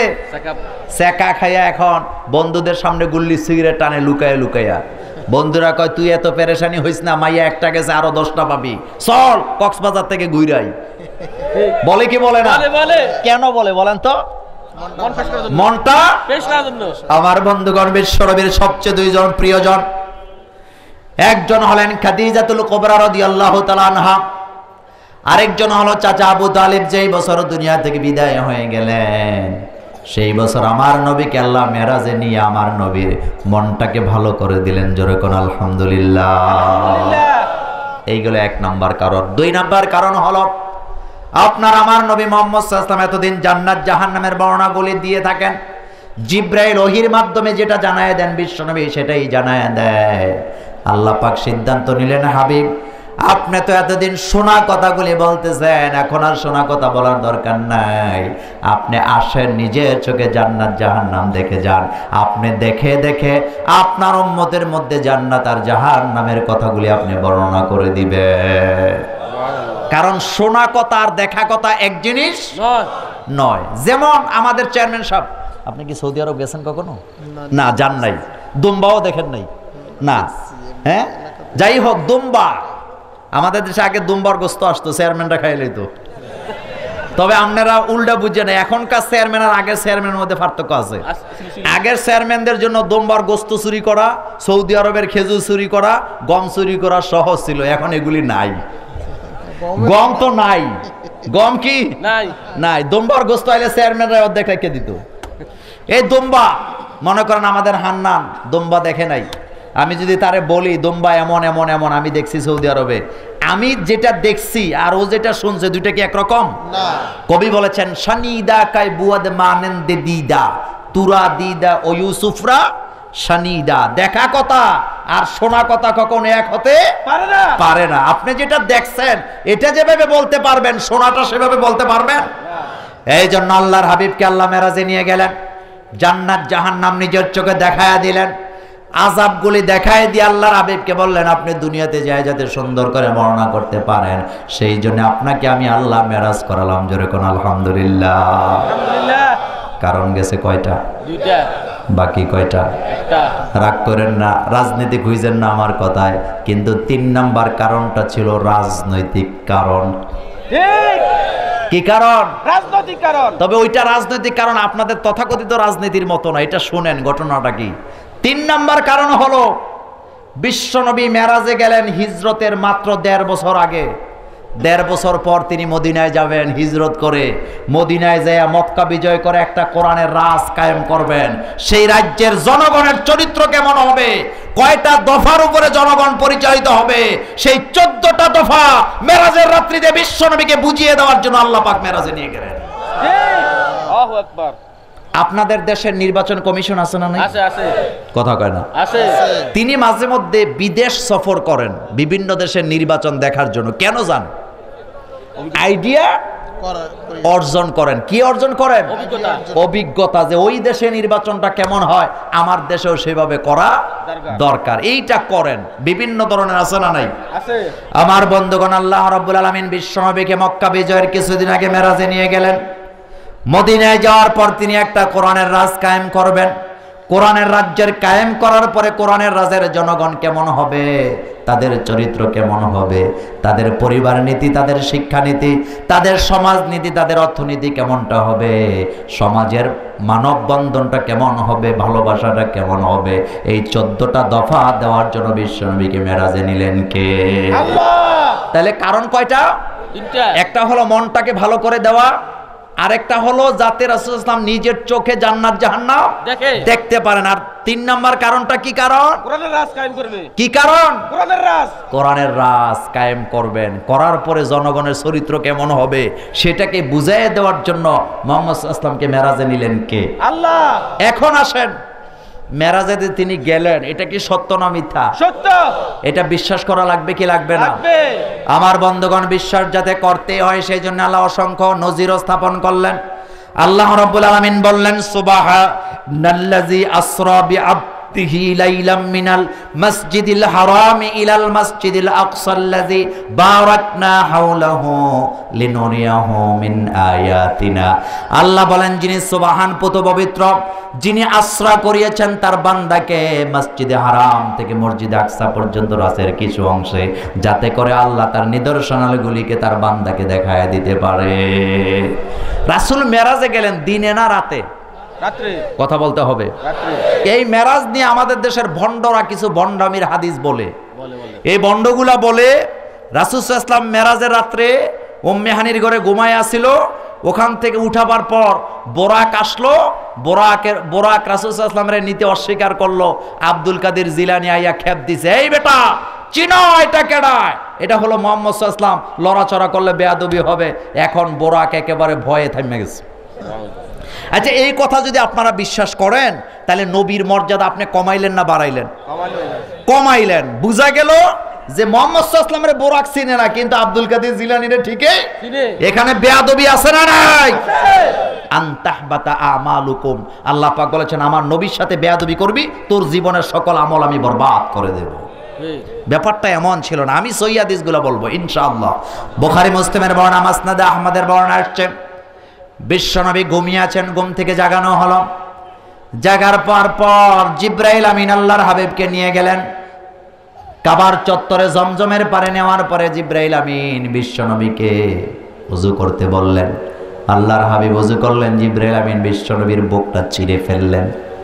বুকটা চিরে ফেললেন, যেটাকে বলা হয় ওপেন হার্ট সার্জারি। পৃথিবীতে সবার আগে ওপেন হার্ট সার্জারি হয়েছে আপনার আমার নবী মুহাম্মদুর রাসূলুল্লাহ সাল্লাল্লাহু আলাইহি ওয়াসাল্লাম। আর এই কাজটা করছিল কে? জিবরাইল আমিন। তিনি আল্লাহ রাসূল বলেন, জিবরাইল আমার বুকটাকে চিরলেন, আমার কলবটা এখান থেকে বের করলেন। আমার কলবটা বের করে তিনি একটা স্বর্ণের পাত্রে রাখলেন, যেই পাত্রটাতে তাকওয়া আর ঈমান দিয়া ভর্তি ছিল। আল্লাহু আকবার। সুবহানাল্লাহ। আস্তে কোন সুবহানাল্লাহ। কিসের পাত্রে রাখলেন? স্বর্ণের পাত্রে। স্বর্ণের পাত্রে, কিন্তু পাত্রে ভর্তি ছিল কি? ঈমান আর তাকওয়া। তাকওয়া ঈমান। দেখবেন আমাদের দেশের লোকেরা তাকওয়া নাই, এরপরে কয় আমার ঈমান ঠিক আছে। বলে না? বলে না? বলে। আহা, পাত্রে কয়টা জিনিস ছিল? একটা ছিল তাকওয়া আর একটা ছিল ঈমান। একটার সাথে আরেকটা সম্পর্ক আছে না নাই? আছে। কলব কোথায় থাকে? কোথায় থাকে? এখানেও মুফাসসির ভুল করছে, আমাদের তরুণ মুফাসসির। কোর কাছে শুনছে কয় কলব নাকি মাথায় থাকে। না, কলব মাথায় থাকে না, ভুল। আল্লাহ রাসূল সাল্লাল্লাহু আলাইহি ওয়াসাল্লাম নিজের আঙ্গুল দিয়ে দেখাইছে আত-তাকওয়াও। হ্যাঁ, এই তো আলেম ওলামারা বলতেছেন রাসূল সাল্লাল্লাহু আলাইহি ওয়াসাল্লাম এইভাবে বললেন, কলব এখানে এখানে। রাসূল যেখানে বলেন কলব এখানে থাকে, মাথায় বলার অধিকার কিয়ামত পর্যন্ত কোনো ডাক্তারেরও নাই। হার্ট অ্যাটাক করে কোন জায়গায়? মাথায়। স্ট্রোক কিন্তু বিভিন্ন জায়গায় হয়। স্ট্রোক হাতের আঙ্গুলে হতে পারে, পায়ে হতে পারে, পায়ের রগে হতে পারে, গলায় হতে পারে, মাথায় হতে পারে, কিন্তু হার্ট অ্যাটাক যেটা, এটা কোন জায়গায় হয়? হ্যাঁ, এটাই হলো কলব। আল্লাহর হাবিব বলেন, জিবরাইল আমিন আসলেন, আমার বুকটা চিরে ফেললেন, এখান থেকে আমার কলব বের করে স্বর্ণের পাত্রে রাখলেন, যেই পাত্রের ভিতরে ঈমান আর তাকওয়া দিয়া ভর্তি ছিল। জিবরাইল আমার কলবটা জমজমের পানি দিয়া ধৌত করে আবার আমার সিনার ভিতরে ঢুকাইয়া দিল। এই জন্য রাসূল সাল্লাল্লাহু আলাইহি ওয়াসাল্লাম বলেন, কুল্লুকুম খাত্তা, তোমরা সবাই ভুল করো, কিন্তু আমি মুহাম্মদ সাল্লাল্লাহু আলাইহি ওয়াসাল্লাম কোনো ভুল করি না, কারণ আমাকে কন্ট্রোল করেন কে? আল্লাহ। বলেন হাদিসটা কি? কুল্লুকুম খাত্তা, তোমরা সবাই ভুল করো, ভুল করেন না মুহাম্মদ সাল্লাল্লাহু আলাইহি ওয়াসাল্লাম, কারণ তিনাকে কন্ট্রোল করেন কে? আল্লাহ। আমার বন্ধুগণ, এইবার আসেন, বোরাকের পাশে যেয়ে দাঁড়ালেন। জিবরাইল আমিন বোরাককে ডেকে বলতেছেন, বোরাক তুমি কি জানো নাকি আজকে তোমার পিঠের উপরে যেই লোকটা আরোহণ করবেন তিনি কিন্তু সাধারণ মানুষ নন, তিনি হলেন আসমানের নিচে জমিনের উপরে কিয়ামত পর্যন্ত তিনার চেয়ে মর্যাদাশীল ব্যক্তি। কোনোদিন তোমার উপরে আরোহণ আগেও করেন নাই, ভবিষ্যতেও করার কোনো সম্ভাবনা নাই। কথা বলতেছে জিব্রাইল, আর বন্ডরা হেডারে নিয়ে লাগাইছে কার কাছে? আব্দুল কাদের জিলানির কাছে। অর্থাৎ গাভীর বাছুর গোরাকে দিয়ে দেওয়া। কথা ঠিক না বে ঠিক? ভণ্ড বেয়াদব প্রতারক, হাদিস কোরআনের কাছেও যায় নাই। ঠিক। আমার বন্ধুগণ, রাসূল মেরাজে যাবে, এখানে থামলাম। মেরাজে গেছে রাসূল, যাওয়ার কথা আকাশের দিকে, চলে গেছে জেরুজালেম। নিয়ে গেলেন কে? প্রথমে কোথায় নিলেন? বাইতুল মুকাদ্দাস। মুকাদ্দাস, সেখানে আগে নেওয়া হলো। তো আপনারা, আমাদের প্রশ্ন হলো, আল্লাহ মেরাজে নিবেন, উপরে নিলেই তো পারতেন, সেখানে নিলেন কেন? সেখানে নেওয়ার দুইটা কারণ। কয়টা কারণ? দুইটা কারণ। একটা হলো রাসূল যে ইমামুল মুরসালিন, সেটা প্রমাণ দেওয়ার জন্য। আরেকটা হলো রাসূল যে মেরাজে গিয়েছেন সেটার দলিলকে মজবুত করার জন্য আল্লাহ পাক মসজিদে আকসায় বিশ্বনবীকে নিয়ে গেলেন। সুবহানাল্লাহ। আমি দলিল তিনটাই পেশ করব। মাসনাদে আহমদ, বুখারী, মুসলিমের বর্ণনা। বিশ্বনবী পরের দিন মেরাজের ঘটনা বর্ণনা করতেছেন। আবু জাহেল হাজির। আবু জাহেল যখনই মুহাম্মদ সাল্লাল্লাহু আলাইহি ওয়াসাল্লামের মেরাজের ঘটনাগুলি শুনলেন, শোনার পরে কয়, মুহাম্মদ সাল্লাল্লাহু আলাইহি ওয়াসাল্লাম, এতদিন তোমারে পাগল বলতাম, কোনো দলিল ছিল না। আজকে তুমি যে সমস্ত কথাগুলি বলতেছো এগুলি হলো দলিল। তুমি বলো তুমি যে পাগল, এতে কোনো সন্দেহ নাই। রাসূল কয়, না আমি পাগল না, গত রাত্রে আমি অবশ্যই মেরাজে গিয়েছি। আবু তালিব কয়, তাহলে আমি কি লোকদেরকে এটা বলবো? কয়, যাও এক্ষুনি বলে আসো। আবু তালিব আর কি বলে, আবু জহিল্লায় দৌড়ে গেছে প্রথমে আবু বকর সিদ্দিকের কাছে। যাক, আবু বকর, জিনারে নেতা মানো, বন্ধু মানো, ভালোবাসো, তুমি কি জানো সে যে পাগল হয়ে গেছে? কয়, কিভাবে বুঝলি? উল্টা পাল্টা কথা কয়। কে কি কথা কয়? কয়, তিনার নাকি গত রাত্রে মেরাজ হয়েছে, আর উনি নাকি এখান থেকে জেরুজালেম গেছে, এখান থেকে প্রথম আকাশ, দ্বিতীয় আকাশ, জান্নাত জাহান্নাম ঘুরে আবার নাকি রাত্রের এক অংশেই চলে আসছে। এটা কি সম্ভব নয়? সম্ভব। পৃথিবীর বর্তমান বিজ্ঞান স্বীকার করে নিয়েছেন মুহাম্মদ সাল্লাল্লাহু আলাইহি ওয়াসাল্লাম মেরাজে গেলেন, তখনকার সময় গতিপথ, গতির বেগ আল্লাহ বন্ধ করে দিয়েছিলেন। বর্তমান বিজ্ঞান সেটা স্বীকার করে নিয়েছেন। তিনারা পরীক্ষা করে দেখেছেন, এই জমিন থেকে ঘড়িটা যদি অন্য কোনো গ্রহে নিয়ে রাখা হয়, এই ঘড়িটা 1 সেকেন্ড হতে পৃথিবীর কয়েক হাজার বছর সময় লেগে যাবে। আল্লাহু আকবার। সুবহানাল্লাহ, মুখ দিয়ে আসে না? সুবহানাল্লাহ। পৃথিবীতে গড়ি সেকেন্ডে সেকেন্ডে নড়াচড়া করে, কিন্তু এই পৃথিবী থেকে গড়িটা যদি অন্য কোনো গ্রহে নিয়ে দেওয়া হয়, সেটা আর নড়াচড়া করবে না। হ্যাঁ করবে, 1 সেকেন্ড হইতে কয়েক হাজার বছর লেগে যাবে, যেটা রাসূলের হাদিস প্রমাণ করে। আল্লাহর হাবিব 1400 বছর আগে বলে গেছেন, পৃথিবীর 50,000 বছর যত লম্বা, আখেরাতের একদিন অত লম্বা। সুবহানাল্লাহ। আল্লাহ সৃষ্টি জগৎ ছোট না বড়? বড়। কত বড় সেটা আল্লাহ ছাড়া কেউ জানে না। জানে না। আমার বন্ধুগণ, ছেলেরা বলো তো, আলোর গতি প্রতি সেকেন্ডে কত কিলো, কত মাইল? কথা বলে না। 1,86,000 বর্গ মাইল। এই আলোর গতি আল্লাহ সব সময় হিসাব করেন। আল্লাহ পাকের আলোর গতিতে আপনি যদি জমিন থেকে প্রথম আকাশে যেতে চান, সময় লাগবে 500 বছর। কত বছর? 500 বছর লাগবে। আবার ওই আকাশ থেকে পরের আকাশে যেতে সময় লাগবে 500 বছর। 500 বছর। কিন্তু মুহাম্মদ সাল্লাল্লাহু আলাইহি ওয়াসাল্লাম যেদিন গেলেন, সেদিন সমস্ত গতিকে আল্লাহ স্টপ করে দিয়েছেন। সুবহানাল্লাহ। সেটা প্রমাণ পরে আর হাদিসে আসবে, শুনেন এবার। আবু জহিল কয়, আবু বকর, তোমার নবী তো এরকম এরকম বলছে। কয়, চল নবীর কাছে যাই, বলছে কিনা। হাত ধরে নিয়ে গেছে, যায় বলেন, হুজুর আপনি কি এমন কথা বলেছেন? আল্লাহ রাসূল বলেন, হ্যাঁ আমি তো বলেছি, আমার মেরাজ হয়েছে। আবু বকর সিদ্দিক বলেন, হুজুর আপনি যে মেরাজে গিয়েছেন আমি 100% বিশ্বাস করি। সুবহানাল্লাহ। আল্লাহর হাবিব বললেন, আবু বকর, যেই বিশ্বাসী তুমি আমাকে দেখাইছ, আমার হাতে যদি এই মুহূর্তে জান্নাতটা থাকতো, আমি তুমি আবু বকরকে এখন এই জান্নাত দিয়ে দিতাম। কত বড় বিশ্বাস! এখন আবু জেহেল তো চালাক। আবু জেহেলকে আমারে চিনো নাই, আমি হলাম রাজনৈতিক নেতা, রাজনৈতিক মাইর পেছো আমার কাছে আছে। আমি রাষ্ট্রীয় সফরে অনেকবার জেরুজালেম গেছিলাম, বাইতুল মুকাদ্দাস। মুকাদ্দাস, যেটা মুসলমানের প্রথম কিবলা। তবে ভুল বুঝবেন না, বাইতুল মুকাদ্দাসের সৃষ্টির 1.5 বছর আগে বাইতুল হারাম, যেটা কাবাগর, আগে বানাইছে আল্লাহ। আল্লাহু আকবার। কয় বছর আগে? 1.5 বছর আগে। হ্যাঁ, প্রশ্নটা মনে রাখবেন। বাইতুল মুকাদ্দাস সৃষ্টির 1.5 বছর আগে কি বানাইছেন আল্লাহ? কাবাঘর বানাইছেন। সেটা পরে অন্য ব্যাপার। এখন আবু জাহেলকে আমি তো জীবনে অনেকবার বাইতুল মুকাদ্দাস গেছি। আচ্ছা মুহাম্মদ সাল্লাল্লাহু আলাইহি সাল্লাম, তুমি যে বাইতুল মুকাদ্দাস গেছো, বলো তো বাইতুল মুকাদ্দাসের দরজা কয়টা, জানালা কয়টা, কোন দিকে কয়টা দরজা আছে, কোন দিকে কয়টা জানালা আছে? আচ্ছা আপনারা বলেন, রাসূল সাল্লাল্লাহু আলাইহি ওয়াসাল্লাম মেরাজে গেছে, বাইতুল মুকাদ্দাস নামাজ পড়লেন, উনি কি সেখানে দরজা জানালা গনতে গেছে? না। আপনি যখন কারো বাড়িতে বেড়াইতে যান, যাইয়া কি ওনার দরজা জানালা গনেন? না। এই যে আমি আজকে যাদের ঘরে বসলাম, আমি আর চেয়ারম্যান সাহেব খাইলাম, তো ওনাদের দরজা কয়টা, জানালা কয়টা, এগুলি আমি গুনছি না। এটা আমার গনার দরকার আছে? না। এখন কাফেরেরা সবাই মিল্লা ধরছে, যখন আবু জাহেল 100 দিছে, সব শিয়ালের কয় ডাক, এখন সব দিয়ে কয়, এই মুহাম্মদ বলো এবার খবর আছে তোমার।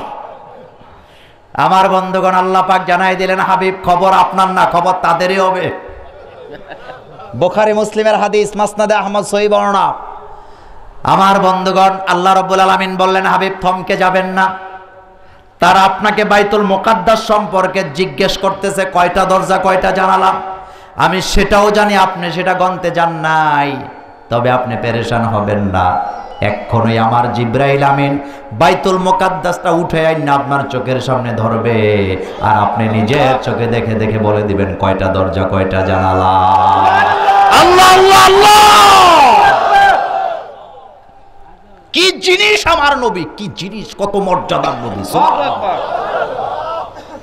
আমার বন্ধুগণ, জিব্রাইলের শক্তি আছে না নাই? আছে। শাদীদুল কুওয়া বলা হয়, প্রচন্ড শক্তির মালিক।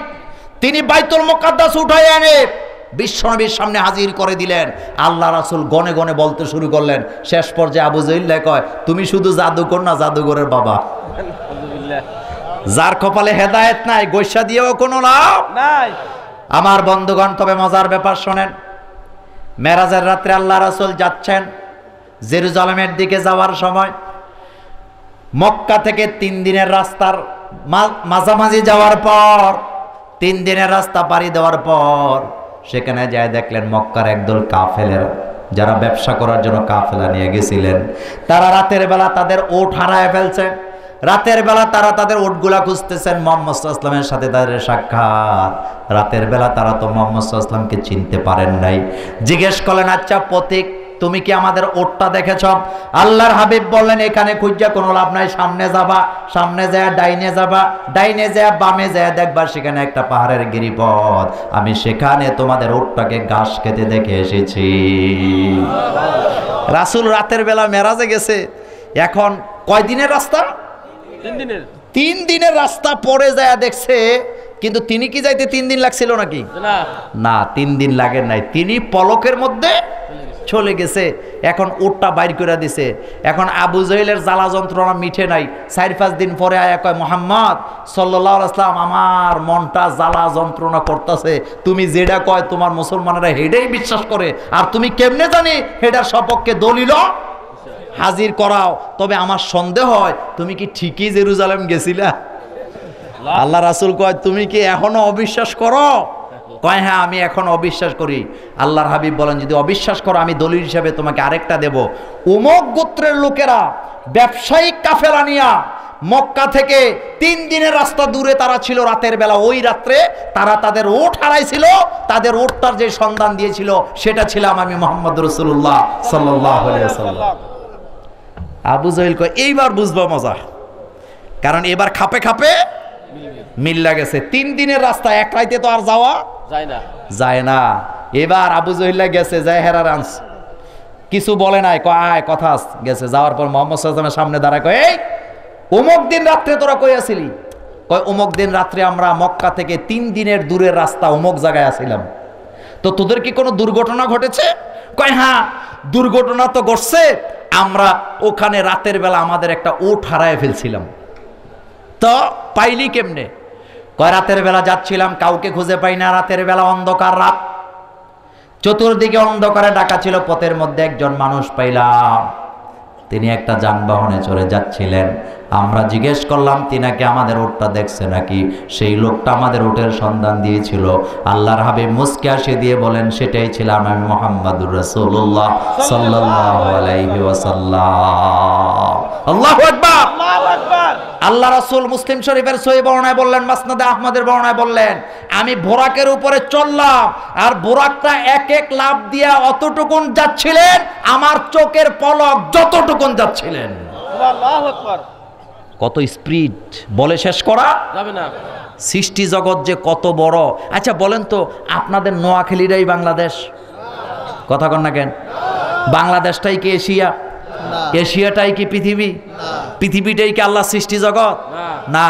সৌর বিজ্ঞানীরা স্বীকার করে নিয়েছেন, পৃথিবীর তুলনায় সূর্য যত বড় হোক, পৃথিবীর তুলনায় সূর্য যত বড়, সূর্যের তুলনায় তার চাইতে কোটি কোটি মিলিয়ন ট্রিলিয়ন গুণ বড় বড় তারকারাজিও সৃষ্টিকর্তা বানায় রেখে দিয়েছে। আল্লাহু আকবার। আমি একটা দৃষ্টান্ত দেব। পৃথিবীর সৌর বিজ্ঞানীরা বর্তমানে বলেছেন, এই কক্ষপথে যে তারকাগুলি তোমরা দেখতে পাও, এই তারকাগুলির মধ্যে এমন এমন বড় বড় তারকাও আছে, যেই তারকা আলোর গতিতে তার এক প্রান্ত থেকে আরেক প্রান্তে যদি আপনি যেতে চান, আলোর গতি প্রতি সেকেন্ডে 1,86,000 বর্গ মাইল। এই গতিতে ওই তারকার এক প্রান্ত থেকে আরেক প্রান্তে যদি যেতে চান, আপনার যেতে সময় লাগবে 90,000 কোটি বছর। সুবহানাল্লাহ। সুবহানাল্লাহর আওয়াজ এত কম হইল কেন? সুবহানাল্লাহ। আল্লাহর সৃষ্টি জগৎ কত বড়! সুবহানাল্লাহ। সুবহানাল্লাহ। সৃষ্টির তুলনায় আমরা একেবারেই দুর্বল, আমরা একেবারে দুর্বল। আল্লাহ পাক কোরআনে বলেছেন, খুলিকাল ইনসানু যায়ীফা, আমি মানুষ বানাইছি দুর্বল করে। কত দুর্বল করে আল্লাহ বানিয়েছেন সেটা আল্লাহ ছাড়া আর কেউ বলতে পারে না। আমার বন্ধুগণ, আমি একটা দৃষ্টান্ত দিই। আমাদের চেয়ারম্যান সাহেবের ক্ষমতা আছে না নাই? আছে। কথা কয় না? আছে। উনি একটা ইউনিয়নের পাওয়ারফুল চেয়ারম্যান। আচ্ছা বলেন তো, চেয়ারম্যান সাহেব আপনারা সবাই তো মান্য করেন, মাঝে মধ্যে ভয়ও পান, তো মশায় ওনারে ভয় পায়নি? না। চেয়ারম্যানের বাড়িতে বোধহয় কোনো কয়লার মশারি নাই। আছে। আচ্ছা এত কাছে না, আর একটু দূরে যায়। বাংলাদেশের সবচেয়ে ক্ষমতাধর ব্যক্তিটাকে? প্রধানমন্ত্রী। হ্যাঁ, সাংবিধানিক অনুসারে, বর্তমান সংবিধান অনুসারে নিরঙ্কুশ ক্ষমতার মালিক হচ্ছেন মাননীয় প্রধানমন্ত্রী, যিনিই থাকেন।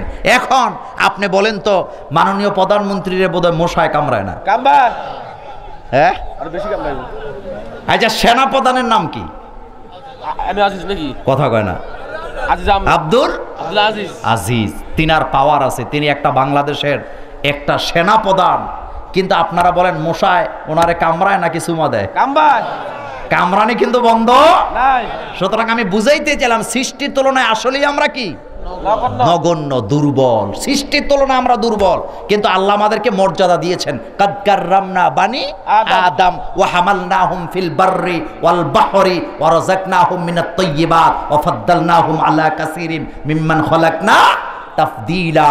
আল্লাহ বলেন, আমি তোমাদেরকে দুর্বল করে বানিয়েছি, কিন্তু মর্যাদা দিয়ে সবার উপরে আমি উঠিয়ে দিয়েছি। সুবহানাল্লাহ। এই মিয়া, এখানে যদি একটা বাঘ আইনা ছাড়া হয়, আন্নে ঘরে একজনকে খুঁজি পাওয়া যাইব নি? না। হ্যাঁ, দেখ যাইবো। বাঘ দরকার না, একটা সাপ আইনা দিলে ব্যাগ দাইব, ঠিক। ব্যাগ যাইবো। দাইব। সুতরাং আল্লাহ পাক বলেন, সুবহানাল্লাযী আসরা বিআবদিহি লাইলাম মিনাল মাসজিদিল হারামি ইলাল মাসজিদিল আকসা। আমি আমার বান্দাকে আশ্রা করিয়েছি মসজিদে হারাম। রাসূল বলেন, আমি বোরাকের উপরে বসলাম, বোরাক কদম দেয়, আমার চোখ যায় যদ্দূর, লাফ মারে ওদ্দূর। সুবহানাল্লাহ, সুবহানাল্লাহ। এই বোরাক নিয়ে আমাদের দেশের বন্ডামি আছে। ছোটবেলা দেখতাম বিভিন্ন মানুষের ঘরে বোরাকে ছবি লটকায় রাখে, উপরেরটা হলো মাইয়া ফাইনের মুখ, এরপরে শরীরটা হলো ঘোড়ার, পেছনেরটা লেজ, লেখা রাখছে বিশ্বনবীর বোরাক। এরকম লেখে কি লেখে না? ফালতু। বোরাক আসলে এরকমের ছিল না। বোরাকের ব্যাপারে রাসূল নিজেই বলেছেন, বোরাকটা ছিল খচ্চরের চেয়ে একটু ছোট, গাধার চাইতে একটু বড়। বলেন, খচ্চরের চেয়ে একটু ছোট, গাধার চাইতে একটু বড়। আর তার গায়ের রং ছিল দবদবে সাদা। কি ছিল? দবদবে সাদা। রাসূল সাল্লাল্লাহু আলাইহি ওয়াসাল্লাম গেলেন ওখানে, যাওয়ার পরে ইব্রাহিম আলাইহিস সালাম থেকে নিয়া ঈসা আলাইহিস সালাম পর্যন্ত সমস্ত নবীরা ওই মসজিদে আকসার দরজার পাশে যে পাথর আছে, ছিদ্রওয়ালা পাথর, যেই পাথরের মধ্যে সমস্ত নবীরা তাদের যানবাহনগুলি রশি দিয়া বাঁধতেন, আপনার আমার নবী মুহাম্মদ সাল্লাল্লাহু আলাইহি ওয়াসাল্লাম ওই রাতে ওই একই ছিদ্রের ভিতরে, একই পাথরের ভিতরে নিজের বোরাকটাকে সেখানে যেয়ে বেঁধে দিলেন। সুবহানাল্লাহ। দেখেন রাসূলের মেরাজটা কিভাবে সত্য প্রমাণ করে। আবু সুফিয়ান নাই মেরাজের কয়েক বছর পরে গেছে জেরুজালেম সফরে, রাষ্ট্রীয় সফর, সম্রাট দাওয়াত দিছে। তো সম্রাটের দাওয়াতে গেছে। এখন জেরুজালেমের যিনি খতিব ছিলেন, যিনি প্রধান ইমাম, তিনিও ওই রাষ্ট্রের মানে সম্রাটের খুব কাছের লোক ছিলেন। তো ওখানে বসছে। এখন আবু সুফিয়ান তখনও কালিমা পড়ে নাই। আবু সুফিয়ান সেখানে যাইয়া মুহাম্মদ সাল্লাল্লাহু আলাইহি ওয়াসাল্লামের ব্যাপারে ইনায়া বিনায়া বানায়া খালি বদনাম করতেছে আর কি। তার চিন্তা হলো, আমি যদি সম্রাটের কাছে মুহাম্মদ সাল্লাল্লাহু আলাইহি ওয়াসাল্লামের ব্যাপারে বানায়া কথাবার্তা বলি, তাহলে মুহাম্মদ সাল্লাল্লাহু আলাইহি ওয়াসাল্লামের ব্যাপারে তাদের বিরূপ ধারণা সৃষ্টি হবে, আর আমার প্রতি তাদের মহব্বত বাড়বে, আমারে কিছু উপটোকন দিয়ে দিবে। এখন বলতে বলতে সান্দু এক জায়গায় যায় বলতেছে, আরে মুহাম্মদ সাল্লাল্লাহু আলাইহি ওয়াসাল্লাম মাঝে মধ্যে গাঁজাখুরি কথা বলে। নাউজুবিল্লাহ বলবেন না? তো কেমন কথা? সে একদিন বলল তার নাকি মেরাজ হয়েছে, রাতের এক অংশেই মক্কা থেকে জেরুজালেম এখানেও নাকি আইছে। কথাটা বলার সাথে সাথে ওই খ্রিস্টানের পাদ্রী, যিনি বাইতুল মুকাদ্দাসের প্রধান ইমাম ছিলেন, তিনি দাঁড়িয়ে বলেন, আবু সুফিয়ান, আমি হতে পারি খ্রিস্টানের পাদ্রী, কিন্তু মুহাম্মদ সাল্লাল্লাহু আলাইহি ওয়াসাল্লামের ব্যাপারে এত বড় মিথ্যা আরোপ দিও না, কারণ তিনি যে সেই রাত্রে মসজিদে আসিলেন সেটার সাক্ষী আমি নিজেও আছি। আবু সুফিয়ান থমকে গেলেন যে বল এটা কি, এটা কেমনে সম্ভব? আমার বন্ধুগণ, একটা কথা বলি, পৃথিবীতে সন্ত্রাস কি আমরা না তারা? আচ্ছা আপনি বলেন তো, ফেরাউন সন্ত্রাস ছিলেন না মুসা আলাইহিস সালাম ছিলেন? নমরুদ সন্ত্রাস ছিলেন না ইব্রাহিম আলাইহিস সালাম ছিলেন? আমার বন্ধুগণ, মুহাম্মদ সাল্লাল্লাহু আলাইহি ওয়াসাল্লাম সন্ত্রাস ছিলেন না আবু জাহিল, আবু লাহাব, উতবা, সাইবারা সন্ত্রাস ছিলেন? কেমনটা লাগে? যোগে যোগে মুসলমানদের কান্দে বদনামিটা ছড়াইছে সব সময়। এই যে গতকালকের ঘটনা ঘটল, আল্লাহ না করুক কোনো মুসলমান যদি এই ঘটনা ঘটাইতো, এতক্ষণে সারা বিশ্বের মিডিয়া মুসলমানকে সন্ত্রাস বলে গালি দিত। লাভ নাই। আমি আপনাদেরকে তথ্য দিয়ে যাই, আমি জানি আমার কথা রেকর্ড হয়। বর্তমানে প্রতিদিন গড়ে 8,500 অমুসলিম কালিমা পড়ে মুসলমান হচ্ছে। প্রতিদিন গড়ে। টনি ব্লেয়ারের শালি আসলেন ইরাক যুদ্ধ দেখার জন্য, ইরাকে আসলেন সাংবাদিকতা করার জন্য। বিশ্বের বিখ্যাত সাংবাদিকদের একজন টনি ব্লেয়ারের শালি, অনেক শিক্ষিত, ডক্টরেট করা মেয়ে। সে যখন ইরাকে আসলেন, তার মাথায় চিন্তা ঢুকলো, আমি একটু দেখব মুসলমানেরা কোন কিতাব পড়ে সন্ত্রাস হয়। মুসলমানেরা কোন কিতাব পড়ে? কথা বলেন। তার মাথায় ঢুকছে, আমিও দেখবো কোরআনটা পড়ে। এমন কি কোরআন যেটা পড়লেই মুসলমানেরা কি হয়? তাদের ভাষায় সন্ত্রাস। আমার বন্ধুগণ, টনি ব্লেয়ারের শালি তো এটা জানতো না। এই কোরআন এমন এক চুম্বক মার্কা কিতাব, যেই কোরআনের কাছে একবার যে আসে দ্বিতীয়বার ফেরত যাওয়ার কোনো সুযোগ নাই। টনি ব্লেয়ারের শালি যখন এই কোরআনটা পড়লেন, পড়ার সাথে সাথে কোরআনটাকে এমনভাবে আঁকড়ে ধরলেন, কয়েকদিন পরে সে নিজেই সাংবাদিকদের সামনে ঘোষণা দিয়ে বললেন, এত সুন্দর কোরআন, এত বাস্তব, এত বৈজ্ঞানিক, এত সত্যটা, এতটা বাস্তবমুখী, বর্তমানমুখী কোরআন যেই মুসলমানের কাছে আছে, তারা কখনো সন্ত্রাস হতে পারে না। সুতরাং তারা আছে যেই পথে, আমিও গেলাম সেই পথে। আমার বন্ধুগণ, আমি একটা ঘটনা বলি আপনাদেরকে, আপনাদের কষ্ট হইতেছে? একটা ঘটনা বলি। আমেরিকায় এক অফিসে একটা মেয়ে চাকরি করতেন, তো ছেলেও একজন মুসলমান চাকরি করত। তো মুসলমান ছেলেদের অভ্যাস হলো খোসা খোসা দাড়ি রাখে, অনেকে রাখে না? রাখে। তো ওই ছেলে যুবক মানুষ, যুবকরা দাড়ি রাখলে তো এমনই রাখে। আলহামদুলিল্লাহ, এখন বর্তমান বাংলাদেশে সবাই দাড়ি রাখে।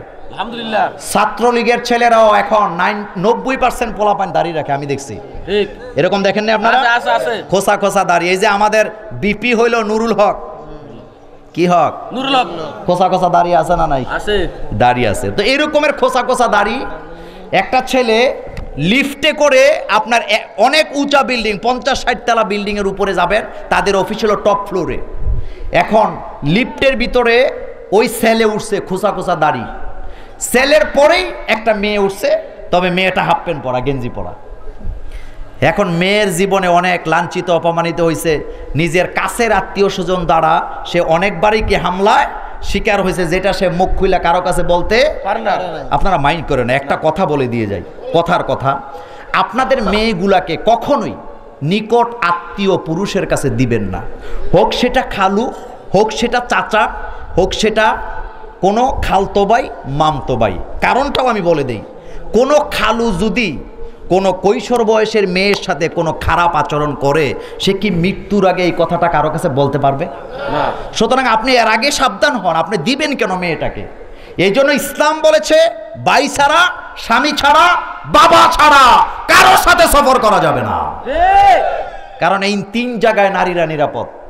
ভাই এত নিরাপদ, ভাইয়ের জীবনটা যাবে, কিন্তু বোনের গায়ে আপনি ভাইয়ের সামনে হাত দিতে পারবেন না। পারবে না। পারবেন? পারবেন পারবেন না আমার বন্ধুগণ। তো ওই মেয়ে হাফ প্যান্ট পরে জীবনে অনেক আত্মীয় স্বজনের দ্বারা লাঞ্ছিত হয়েছে। এই ঘটনাটা আপনার ইন্টারনেটে সার্চ দিলে গুগলে পাবেন, আমি সেটা পরে বলছি।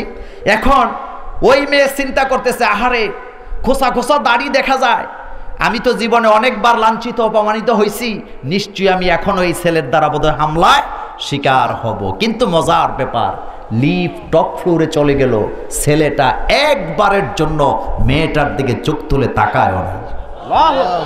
আল্লাহু আকবার আসে না মুখ দিয়ে? আল্লাহু আকবার। একবারও তাকায় নাই। যখন লিফটের দরজাটা খুলে গেল, ছেলেটা আগে চলে যাচ্ছে, মেয়েটা পেছনে বেরিয়ে ডাক দিছে, যুবক দাঁড়াও।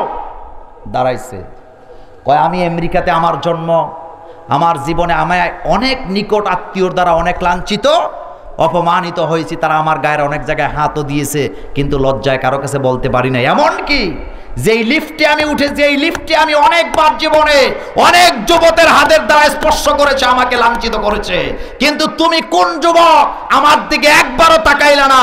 আমরা তো লিফটের ভিতরে 2 জনই ছিলাম, তুমি ইচ্ছা করলে আমার গায়ে হাত দিতে পারতা, কিন্তু তুমি আমার দিকে তাকাও নাই, তোমার পরিচয় দিয়ে যাও। আল্লাহু আকবার। ছেলেটি লজ্জা লজ্জা ভাবে জবাব দিচ্ছেন, তুমি মিথ্যা কথা বলছো, লিফটের ভিতরে 2 জন ছিল না, লিফটের ভিতরে ছিল 3 জন। আল্লাহু আকবার। সুবহানাল্লাহ আসে না নোয়াখালীর মানুষ? সুবহানাল্লাহ। ছেলে বলতেছে, মেয়ে বলতেছে লিফটে কয়জন? 2 জন। ছেলে বলতেছে কয়জন? 3 জন। কারটা সত্য? ছেলেটা। কারটা সত্য? ছেলেটা। যুবক বলে দিয়ে যায়, রিক্সা 200 টাকা ভাড়া লইয়া, ফোট উড়াইয়া হারা দিন বান্ধবীরে লইয়া ঘুরো, চেঁচা খাইবা, চেঁচাটা দিবে কে? আল্লাহ। মাইন্ড করেন না মুরব্বীরা, আমরা মশান দেখলে বুঝি কে বউ লইয়া রিক্সা তুলছে আর কে বান্ধবী বল্টু লইয়া উঠছে, দেখলেই তো বোঝা যায়। ঠিক। বউ লইয়া যারা রিক্সায় বসে কখনো গায়ে গায়ে ঘষাঘষি করবে না, শালীনভাবে বসে। আজ যেটা 200 টাকা ভাড়া দিয়া বান্ধবী লইয়া রিক্সা তুলছে, হেতে কদ্দুর পরে পরে এমনি ঘষা মারে, পয়সা উসুল করে। আরে ঠিক ঠিক। এরকম আছে না? আছে। কি যুবক, পাছা যুবক তুমি! মুহাম্মদ সাল্লাল্লাহু আলাইহি ওয়াসাল্লাম এমন যুবককে ইসলামী আন্দোলনের জন্য বলেন নাই। আমার বন্ধুগণ, এখন ছেলে বলতেছে 3 জন, মেয়ে কয় 2 জন। এখন মেয়ে কয়, ভাই তুমি কি নেশা টেশা করছো নাকি? ছেলে কয়, নেশা তো দূরের কথা, আমি ধূমপানও করি না। মেয়ে তখন কৌতূহল জাগছে তার ব্যাপারে, কয় তুমি কে? কয় লিফটের ভিতরে তো 2 জনই ছিলাম, তুমি 3 জন বলো কেন? ছেলে বলল, না এটা তোমার বিশ্বাস, তুমি 2 জন বলতেছ, তবে আমি জানি 3 জন ছিলাম, কারণ তুমিও ছিলা, আমিও ছিলাম, আর তোমাকে আমাকে যিনি সৃষ্টি করেছেন সে আল্লাহর নজরও আমাদের সাথে ছিল। আল্লাহু আকবার। মেয়ে থমকে গেছে, বলো কি তুমি কে? কয় আমি একজন মুসলিম। মুসলিম? মেয়ে আরো ভয় পেয়ে গেছে, কয় আমি তো সারা জীবন জানি মুসলমান মানে সন্ত্রাসের রাজা, নাউজুবিল্লাহ। আর তুমি এখন বলতেছো তুমি মুসলমান, বলো কি এত ভদ্র কি মুসলমান হয়? আল্লাহু আকবার। সে বলতেছে, আমি আর কি ভদ্র, আমার চাইতে আরো 1000 গুণে ভদ্র আছে। সুবহানাল্লাহ। সুবহানাল্লাহ। মেয়ে বলতেছে, ভাই দাঁড়াও, তোমাকে ছাড়বো না, তুমি বলো এমন কি আছে তোমার কাছে যেটা তোমাকে এত ভদ্র বানিয়ে দিয়েছে? ছেলেটা ব্যাগ থেকে বের করে নিজের কোরআনটা মেয়েটার হাতে দিয়ে বলল, এই নাও, যেটা আমাকে দুনিয়ার সবচেয়ে ভদ্র বানিয়েছে সেটাই আমি তোমাকে দিয়ে দিলাম। কোরআনটা হাতে নেওয়ার পর মেয়েকে ছেলেটা বলে দিল, খবরদার এমনি এমনি কোরআন পড়া যাবে না, তুমি বাড়িতে যাইয়া এই ড্রেস চেঞ্জ করবা, চেঞ্জ করে হাঁটুর নিচে পুরা শরীর ঢেকে কাপড় পরবা, গোসল করবা, পরিষ্কার পরিচ্ছন্ন হবা, তারপরে রাতের বেলা কোরআন পড়বা। দেখেন, আর আমাদের দেশের হুজুররা ফতুয়া দেয়, আমাদের মুসলমানের কোরআন আপনারা কইছে কেডায়? এই কোরআন শুধু মুসলমানের জন্য আসে নাই, কোরআন আসছে সারা পৃথিবীর মানব জাতির জন্য। হুদাল লিন্নাস অবাইয়িনাতিম মিনাল হুদা।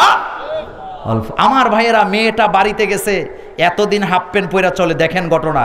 মেয়ে বাড়িতে যায় রাতের বেলা দরজা লাগায়, মা বাপ যাতে টেন না পায়, রাতের বেলা রাত জেগে জেগে কোরআন পড়া শুরু করলেন। প্রথমে পড়লেন আলহামদু সূরা, তারপরে বাকারা, তারপরে নিসা।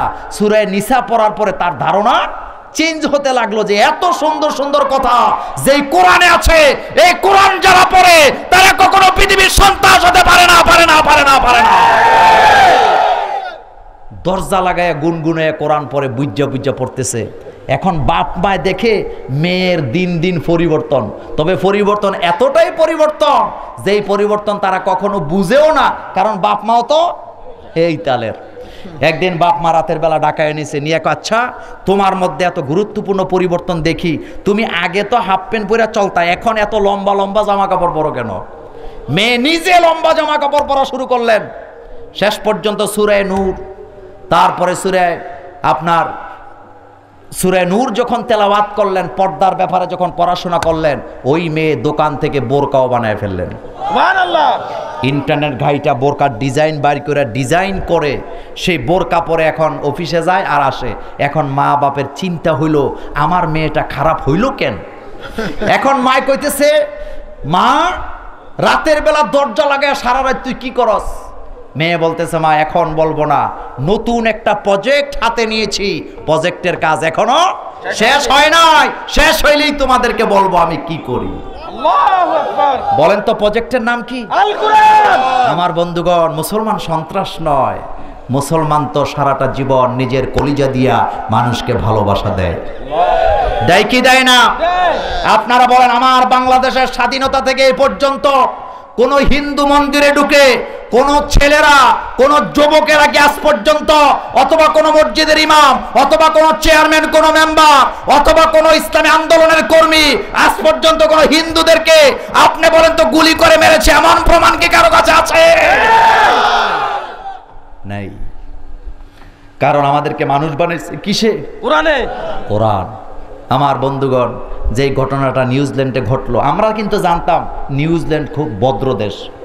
ঠিক। আমিও লেখাপড়া করেছি, আমি নিউজিল্যান্ডের ব্যাপারে অনেক আগেই পড়াশোনা করেছি, এবং আমি একটা সময় ছাত্র জীবনে নিউজিল্যান্ডে যাওয়ার জন্য খুব পাগলও হয়েছিলাম এবং ভিসার জন্য টাকাও জমা দিয়েছিলাম, কিন্তু আনফরচুনেট ভিসাটা হয় নাই। কিন্তু মজার ব্যাপার হলো, আমরা জানতাম নিউজিল্যান্ড খুব ভালো দেশ, কিন্তু আজকে যারা সন্ত্রাস লালন করে, যে সমস্ত ইহুদির চক্ররা আমাদের মুসলমানের গায়ে হাত দিলেন, তারা কি ভালো না সন্ত্রাস? সন্ত্রাস। এই পৃথিবীতে অস্ত্রের সাপ্লাই দিয়েছেন ইহুদিরা, এই পৃথিবীতে পারমাণবিক বোমা বানিয়েছেন এই ইহুদিরা, এই পৃথিবীকে ধ্বংসের পথে নিয়ে যাচ্ছেন ইহুদিরা, কিন্তু বিশ্ব মিডিয়া তাদেরকে সন্ত্রাস বলে গালি দেয় না। আমাদের মুসলমানদেরকে যখন তারা সন্ত্রাস বলে গালি দেয়, তখন আমরা বুঝি বিশ্ব মিডিয়া ইহুদিদের দালালে পরিণত হয়ে গেছে। কারণ আমরা মুসলমান সন্ত্রাস। মেয়েটের কথাটা বলে দেই, এখন কোরআন পড়া শেষ, তার প্রজেক্টের কাজও শেষ। এইবার ছেলেটা রিফারেন্স করছে, ভাই আর দেরি নাই, আমি আর এখান থেকে ফেরত যেতে চাই না, যে কোরআন তুমি আমাকে দিয়েছ সেই কোরআনের কর্মী হিসাবে আমাকেও যোগদান করাও, তুমি বলো কিভাবে মুসলমান হয়ে যায়। ওই ছেলে ওই মেয়েকে নিয়া ওযু করাইয়া কালিমা পড়াইয়া কোরআন দিয়ে মুসলমান বানিয়ে দিলেন। সুতরাং কোরআন এমন এক জিনিস, এর কাছে যে একবার আসে আর ফেরত যেতে চায় না। আমার বন্ধুগণ, এই জন্য পৃথিবীতে অনেক দৃষ্টান্ত আছে, বড় বড় মনীষীরা যারাই কোরআনের কাছে আসছে, কোরআনের কাছ থেকে আর ফেরত যেতে চায় না। আমি কথাটা এই জন্য বললাম, মুসলমান সন্ত্রাস নয়, কারণ যেই কিতাব আমাদের কাছে আছে এই কিতাব আমাদেরকে মোমেন বানায়। আমি পুরা ঘটনা বলতে পারবো না, আরেকটু আলোচনা করব। রাসূলুল্লাহ সাল্লাল্লাহু আলাইহি ওয়াসাল্লাম মেরাজে যাচ্ছেন, যাওয়ার পরে ওই জায়গায় তিনি উটটা বানলেন, আর কি বলে ভোরাকটা বানলেন, যেখানে অন্য অন্য নবীরা তাদের যানবাহনগুলি বাঁধা রাখতেন। আমার বন্ধুগণ, এইবার জিবরাইল আমিন কয়, হুজুর যান, ঢুকেন ভিতরে, যায় নামাজে ইমামতি করেন। আল্লাহর হাবিব বললেন, জিবরাইল আমি ইমামতি করব, মুসল্লি কারা? আল্লাহর হাবিব বললেন, আদম থেকে নিয়ে ঈসা পর্যন্ত যত নবী রাসূল আছে সবাই আজকে আপনার পেছে দাঁড়ায় নামাজে ইমামতির নামাজ পড়বে। আপনি ইমামতি করবেন, সব নবী রাসূলেরা আপনার পিছে দাঁড়ায় নামাজ আদায় করবে। সুবহানাল্লাহ। আচ্ছা বলেন তো, রসুল পৃথিবীতে আসছেন কয়জন? সবাই তো কয় না। ফেস লাগাই দিস, কেউ কয় 4 জন, কেউ কয় 5 জন, এই তো একজন পাওয়া গেছে। 313 জন। কথাটা মনে রাখবেন, আপনি মুসলমান অথচ রসুল কয়জন হেডেই জানেন না। রসুল কয়জন? 313। বলেন কয়জন? 313 জন। বদরের সাহাবা কয়জন? 313 জন। এটা মনে থাকলে হেডাও মনে থাকবে। বদরের সাহাবা কয়জন? 313 জন। রসুল কয়জন? 313 জন। তবে নবী হলো 2,24,000-এর কম বেশি হতেই পারে। আমার বন্ধুগণ, এইবার আসেন মেরাজের কথায় চলে যায়। বিশ্বনবী গেলেন জান্নাত জাহান্নাম দেখার জন্য। যাওয়ার পথে প্রথম আকাশে যখন গেলেন, যাওয়ার পরে জিবরাইল আমিন দরজায় নক করলেন, বললেন দরজা খুলে দাও। উপর থেকে ফেরেশতারা বললেন কাকে? আপনি কয় আমি জিবরাইল। কাকে নিয়ে আসছেন? কয় মুহাম্মদ সাল্লাল্লাহু আলাইহি ওয়াসাল্লামকে নিয়ে এসেছি। এইবার ফেরেশতারা বললেন তিনার কি যাত্রা শুরু হয়ে গেছে নাকি? কয় হ্যাঁ, তিনার যাত্রা শুরু হয়ে গেল। কথা বলার সাথে সাথে প্রথম আকাশের দরজা খুলে দেওয়া হলো। আল্লাহর হাবিব বললেন প্রথম আকাশের দরজা খোলার পরে আমি ভিতরে ঢুকলাম। ঢুকার পরে দেখলাম সেখানে আদম আলাইহিস সালাম বসা। কে বসা? আমি আদম আলাইহিস সালামের কাছে গেলাম, তিনি আমারে ডাক দিলেন, হে বৎস এদিকে আসো। তিনি আমার জন্য, আমার উম্মতের কল্যাণের জন্য দোয়া করে দিলেন। আমি দ্বিতীয় আকাশ, তৃতীয় আকাশ, ষষ্ঠ আকাশে যাই দিই। মুসা আলাইহিস সালাম, মুসা আলাইহিস সালাম আমাকে যুবক বলে ডাকে, তারুণ্যের অহংকার। আমার নবী ছিলেন তারুণ্যের অহংকার। অহংকার। জিবরাইল আরে মুসা আলাইহিস সালাম কয় যুবক এদিকে আসো। কয় কি খবর? কয় আমি দোয়া করি আল্লাহ তোমার এবং তোমার উম্মতের উপরে কল্যাণ দান করুক। সেখান থেকে আমি সপ্তম আকাশে যাই দিই, সিদরাতুল মুনতাহায় আমাদের পিতা ইব্রাহিম আলাইহিস সালাম হেলান দিয়ে বসে আছে। সহিহ বুখারী মুসলিমের হাদিস, লম্বা, একজন দুইজন নয়। শুধু মেরাজের হাদিসগুলো বর্ণনা করেছেন 50-এর উপরে সাহাবা। কতজন সাহাবা? 50 উপরে।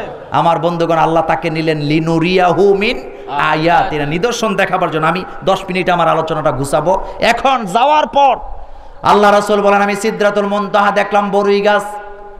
এত সুন্দর গাছ, এত সুন্দর করে লাইটিং করা ছিল, যেই লাইটিং আমার জীবনে আমি দেখি নাই। আমি দেখলাম এক একটা বরই গাছের পাতাগুলা দুনিয়ার হাতির কানের চাইতে আরো বড়। সুবহানাল্লাহ। বরই গাছের পাতা কত বড়? হাতির কানের চাইতে অনেক বড়। সাহাবাই কেরাম কয় হুজুর পাতা যদি হাতির কানের চেয়ে বড় হয় তো বরুইগুলা কত বড়? আল্লাহর হাবিব বললেন এক একটা বরুই জমিনের মটকার চাইতে আরো বড়। মটকা চিনেন তো আপনারা? মুরব্বীরা চিনবে। মটকা আগে মাটি দিয়া বানাইয়া নানান তান রাখতো। কথা ঠিক না বে ঠিক? রাসূল সাল্লাল্লাহু আলাইহি ওয়াসাল্লাম বললেন মটকার চাইতেও অনেক বড়। সাহাবাই কেরাম কয় হুজুর এত বড় বরুই খাবেও কেমনে? রাসূল বলেন তোমাদের মুখগুলোও তত বড় হয়ে যাবে। আল্লাহু আকবার। তখন আমাদেরকে লম্বায়, সাইজে লম্বা, আরো শক্তিশালী বানায় দিবেন কে? আল্লাহ। আমার বন্ধুগণ, আল্লাহর হাবিব বলেন একটি গুরুত্বপূর্ণ হাদিস বলে যাই। রাসূল বললেন আমি সফর করার সময় দেখলাম একদল লোক, তাদের নখগুলা লম্বা লম্বা, নখগুলা হচ্ছে তামার। আমাদের এই নখগুলা হলো আয়রন। কথা কি বুঝেন আপনারা? বর্তমানে আমাদের নখগুলা কি? আর ওখানে নখগুলা হবে তামা। তামার নখ। এই যে আপনার মাথায় চুল, এটা কিন্তু আয়রন। এটা কি? আয়রন। আয়রন। এই কথা কি এখনই শুনছেন না আরো আগে শুনছেন? চুলগুলো আয়রন, নখগুলো আয়রন, কিন্তু ওখানে নখগুলো হবে কিসের? তামার। রাসূল বলেন আমি দেখলাম লম্বা লম্বা নখ, তাদের নখগুলা লম্বা তামার নখ। তিনারা নিজেরাই নিজেদের গালে আর নিজের এই বুকে এভাবে করে আপনার কি করছেন? আশ্রাচ্ছেন, খামসাচ্ছেন। আপনারা কি বলেন? এই রকম করে করে নিজেদের গালের গোশত, বুকের গোশত ছিঁড়ে ফেলতেছেন তারা। আমি জিজ্ঞেস করলাম জিবরাইল এরা কারা? নিজেদের গালে নিজে আশ্রয়, নখ দিয়া নিজের বুকে নিজে আশ্রয়, এরা কারা? জিবরাইল আমিন বলেন হুজুর এরা হলো দুনিয়াতে গুণীজনকে, তারা সম্মানী লোককে সম্মান দিত না আর মানুষের গীবত করত। এই দুই প্রকার লোক আপনাদের নোয়াখালী নাই আছে। এই দুই প্রকার লোক আপনাদের এলাকায় নাই আছে। দুই প্রকার লোক যারা মুরব্বীদেরকে সম্মান দেয় না, মুরব্বীদেরকে সম্মান করে না, গুণীজনকে কদর করে না। তারা একটা হলো যারা গীবত করে, তারা নিজেদের গাল আর নিজেদের বুকগুলাকে নখ দিয়ে চিরে ফেলবে। জোরে কর নাউজুবিল্লাহ। নাউজুবিল্লাহ। গীবতকারী। কি কারী? গীবতকারী। এই গীবত করতে মজা লাগে কি লাগে না? আহারে দোকানে বইয়া চেয়ারম্যানে এটা করছে, চেয়ারম্যান তো আপনি কি করছেন জীবনে? অন্যের বেটা বেটির গীবত করে, নিজে ছেলে মেয়ে গাঞ্জা খায়, খবরও নাই। এরকম আছে না? আছে। সেই আলোচনা আজকে করলাম না আমার বন্ধুগণ। আল্লাহ রাসূল জান্নাত দেখলেন। জান্নাত কি ডিজিটাল হবে না অ্যানালগ হবে? ডিজিটাল। আমি একটা হাদিস বলি, রাসূল সাল্লাল্লাহু আলাইহি ওয়াসাল্লাম বলেছেন জান্নাতে তোমরা যখন যাবা খেতে খেতে গলা পর্যন্ত খাইবা, গলা পর্যন্ত খাওয়ার পরে পেট ভরে যাবে, ওখানে বাথরুমও নাই, ওখানে পেশাবখানাও নাই, টয়লেটও নাই, কি বলে আপনাদের টাট্রিও নাই। সেখানে যাওয়ার পরে গলা পর্যন্ত খাওয়ার পরে একটা ঢেক দিবা। দুনিয়াতে ঢেক দিলে দুর্গন্ধ বের হয়, আর ওখানে যখন ঢেক দিবা ঢেকের সাথে একটা সুগন্ধ বেরিয়ে পেটের সমস্ত খাদ্যগুলি হজম হয়ে যাবে। আল্লাহু আকবার। আপনি হেলান দিয়ে বসে থাকবেন, সামনে দিয়ে পাখি উড়ে যাবে, দেখেই বলবেন আল্লাহ পাখিটা এত সুন্দর, খাইতে চাই, সাথে সাথে ভুনা করে আপনার সামনে হাজির করা হবে। আল্লাহু আকবার। দুনিয়াতে আপনি মোরগ আপনিই পালছেন, আপনার বেয়াই আইছে, আপনার জামাই আইছে বেড়াইতে, দিনের 10টা বাজে, এখন মুরগিরে যদি মোরগরে যদি যায়, এখন এই মোরগ দান চাউল তো আমি খাওয়াই, আয় আমার জামাই আইছে তোরে জবে করুম, মোরগ সেলসেলে আইব না, নাকি দৌড়াইয়া ধরা লাগে? 3-4 বাড়ি দৌড়াইয়া তারপরে। আর জান্নাত এমন নয়, জান্নাতে যা খাইতে চাইবেন, একটা মোরগ দেখবেন, একটা পাখি দেখবেন, শুধু খাইতে মনে মনে বলবেন আল্লাহর খাদেমেরা আপনাকে সাথে সাথে বুনা করে হাজির করে দিবে। আল্লাহু আকবার। সেই জান্নাতে যেতে চান? চাই। যেতে চান? মাগনাই চান? না, ফ্রি চান? না, না, কাম করতে হবে 2টা। কয়টা? 2টা, মাত্র 2টা। ইন্নাল্লাযিনা আমানু ওয়া আমিলুস সলিহাত। আপনি ঈমান আনবেন আর আমল করতে। আমল করবেন। কাজ কয়টা? 2টা। আল্লাহ বলছেন ইন্নাল্লাযিনা আমানু ওয়া আমিলুস সলিহাত লাহুম জান্নাতুন তাজরি মিন তাহতিহাল আনহার। কাজ হলো 2টা, একটা হলো আমলে চলে করবা আর ঈমান আনবা। এই 2টা কাজ যারা করবা আমি আল্লাহ তোমাদের জান্নাত দিয়ে দেব। সুবহানাল্লাহ। প্রথমে ঈমান আনবেন, তারপরে আমল চলে। আমার বন্ধুগণ আসেন মেরাজের ঘটনায় চলে যাই, কথাগুলি লম্বা হয়ে গেল। এখন রাসূল সাল্লাল্লাহু আলাইহি ওয়াসাল্লাম আল্লাহর কাছে গেছে, যাওয়ার পরে বলতেছে আত্তাহিয়াতু লিল্লাহি ওয়াসসালাওয়াতু ওয়াত-তাইয়্যিবাত। আল্লাহ আমার ইবাদতে কাউলি, ইবাদতে ফেলি, ইবাদতে মালি সব আমি আপনাকে দিয়ে দিলাম। শেষ হাদিস বলি। এবার আল্লাহ পাক কথাবার্তা শেষ হওয়ার পরে কয় যান, আমিও আপনার উম্মতের জন্য 1-2 নয়, রাতে দিনে 50 ওয়াক্ত নামাজ আমি ফরজ করে দিলাম। আল্লাহু আকবার। কয় ওয়াক্ত? 5 ওয়াক্ত। 15 হ্যাঁ, 50 ওয়াক্ত। রাতে দিনে 50 ওয়াক্ত ফরজ করে দিলাম। এই কথা বলার পর রাসূল যে খুশি যে আল্লাহ ভালোই হয়েছে, আমার উম্মত 50 ওয়াক্ত নামাজ পড়বে, কিন্তু রাসূল কিন্তু এটা মনে নাই যে তার উম্মত হবে সবচেয়ে দুর্বল। এবার ওই যে সপ্ত আকাশ পেরিয়ে ষষ্ঠ আকাশে আসছিলেন কোন নবী? হ্যাঁ, মুসা আলাইহিস সালামের সাথে দেখা। মুসা আলাইহিস সালাম কয় যুবক এত খুশি খুশি লাগে কেন? কয় খুশি হবো না কি হবো, আমার উম্মতের জন্য আল্লাহ 50 ওয়াক্ত নামাজই দিছে। মুসা আলাইহিস সালাম কয় থামেন, এত খুশি হইও না যুবক, যাও যাও যাও যাও, তোমার উম্মত একেবারে দুর্বল, জীবনেও তারা 50 ওয়াক্ত নামাজ একদিনে পড়তে পারবে না। এই মিয়া 50 ওয়াক্ত নামাজ যদি ফরজ দিত, হুজুররা কাইত করে ফতুয়া দিয়ে এটার নফল বানিয়ে দিত। ঠিক।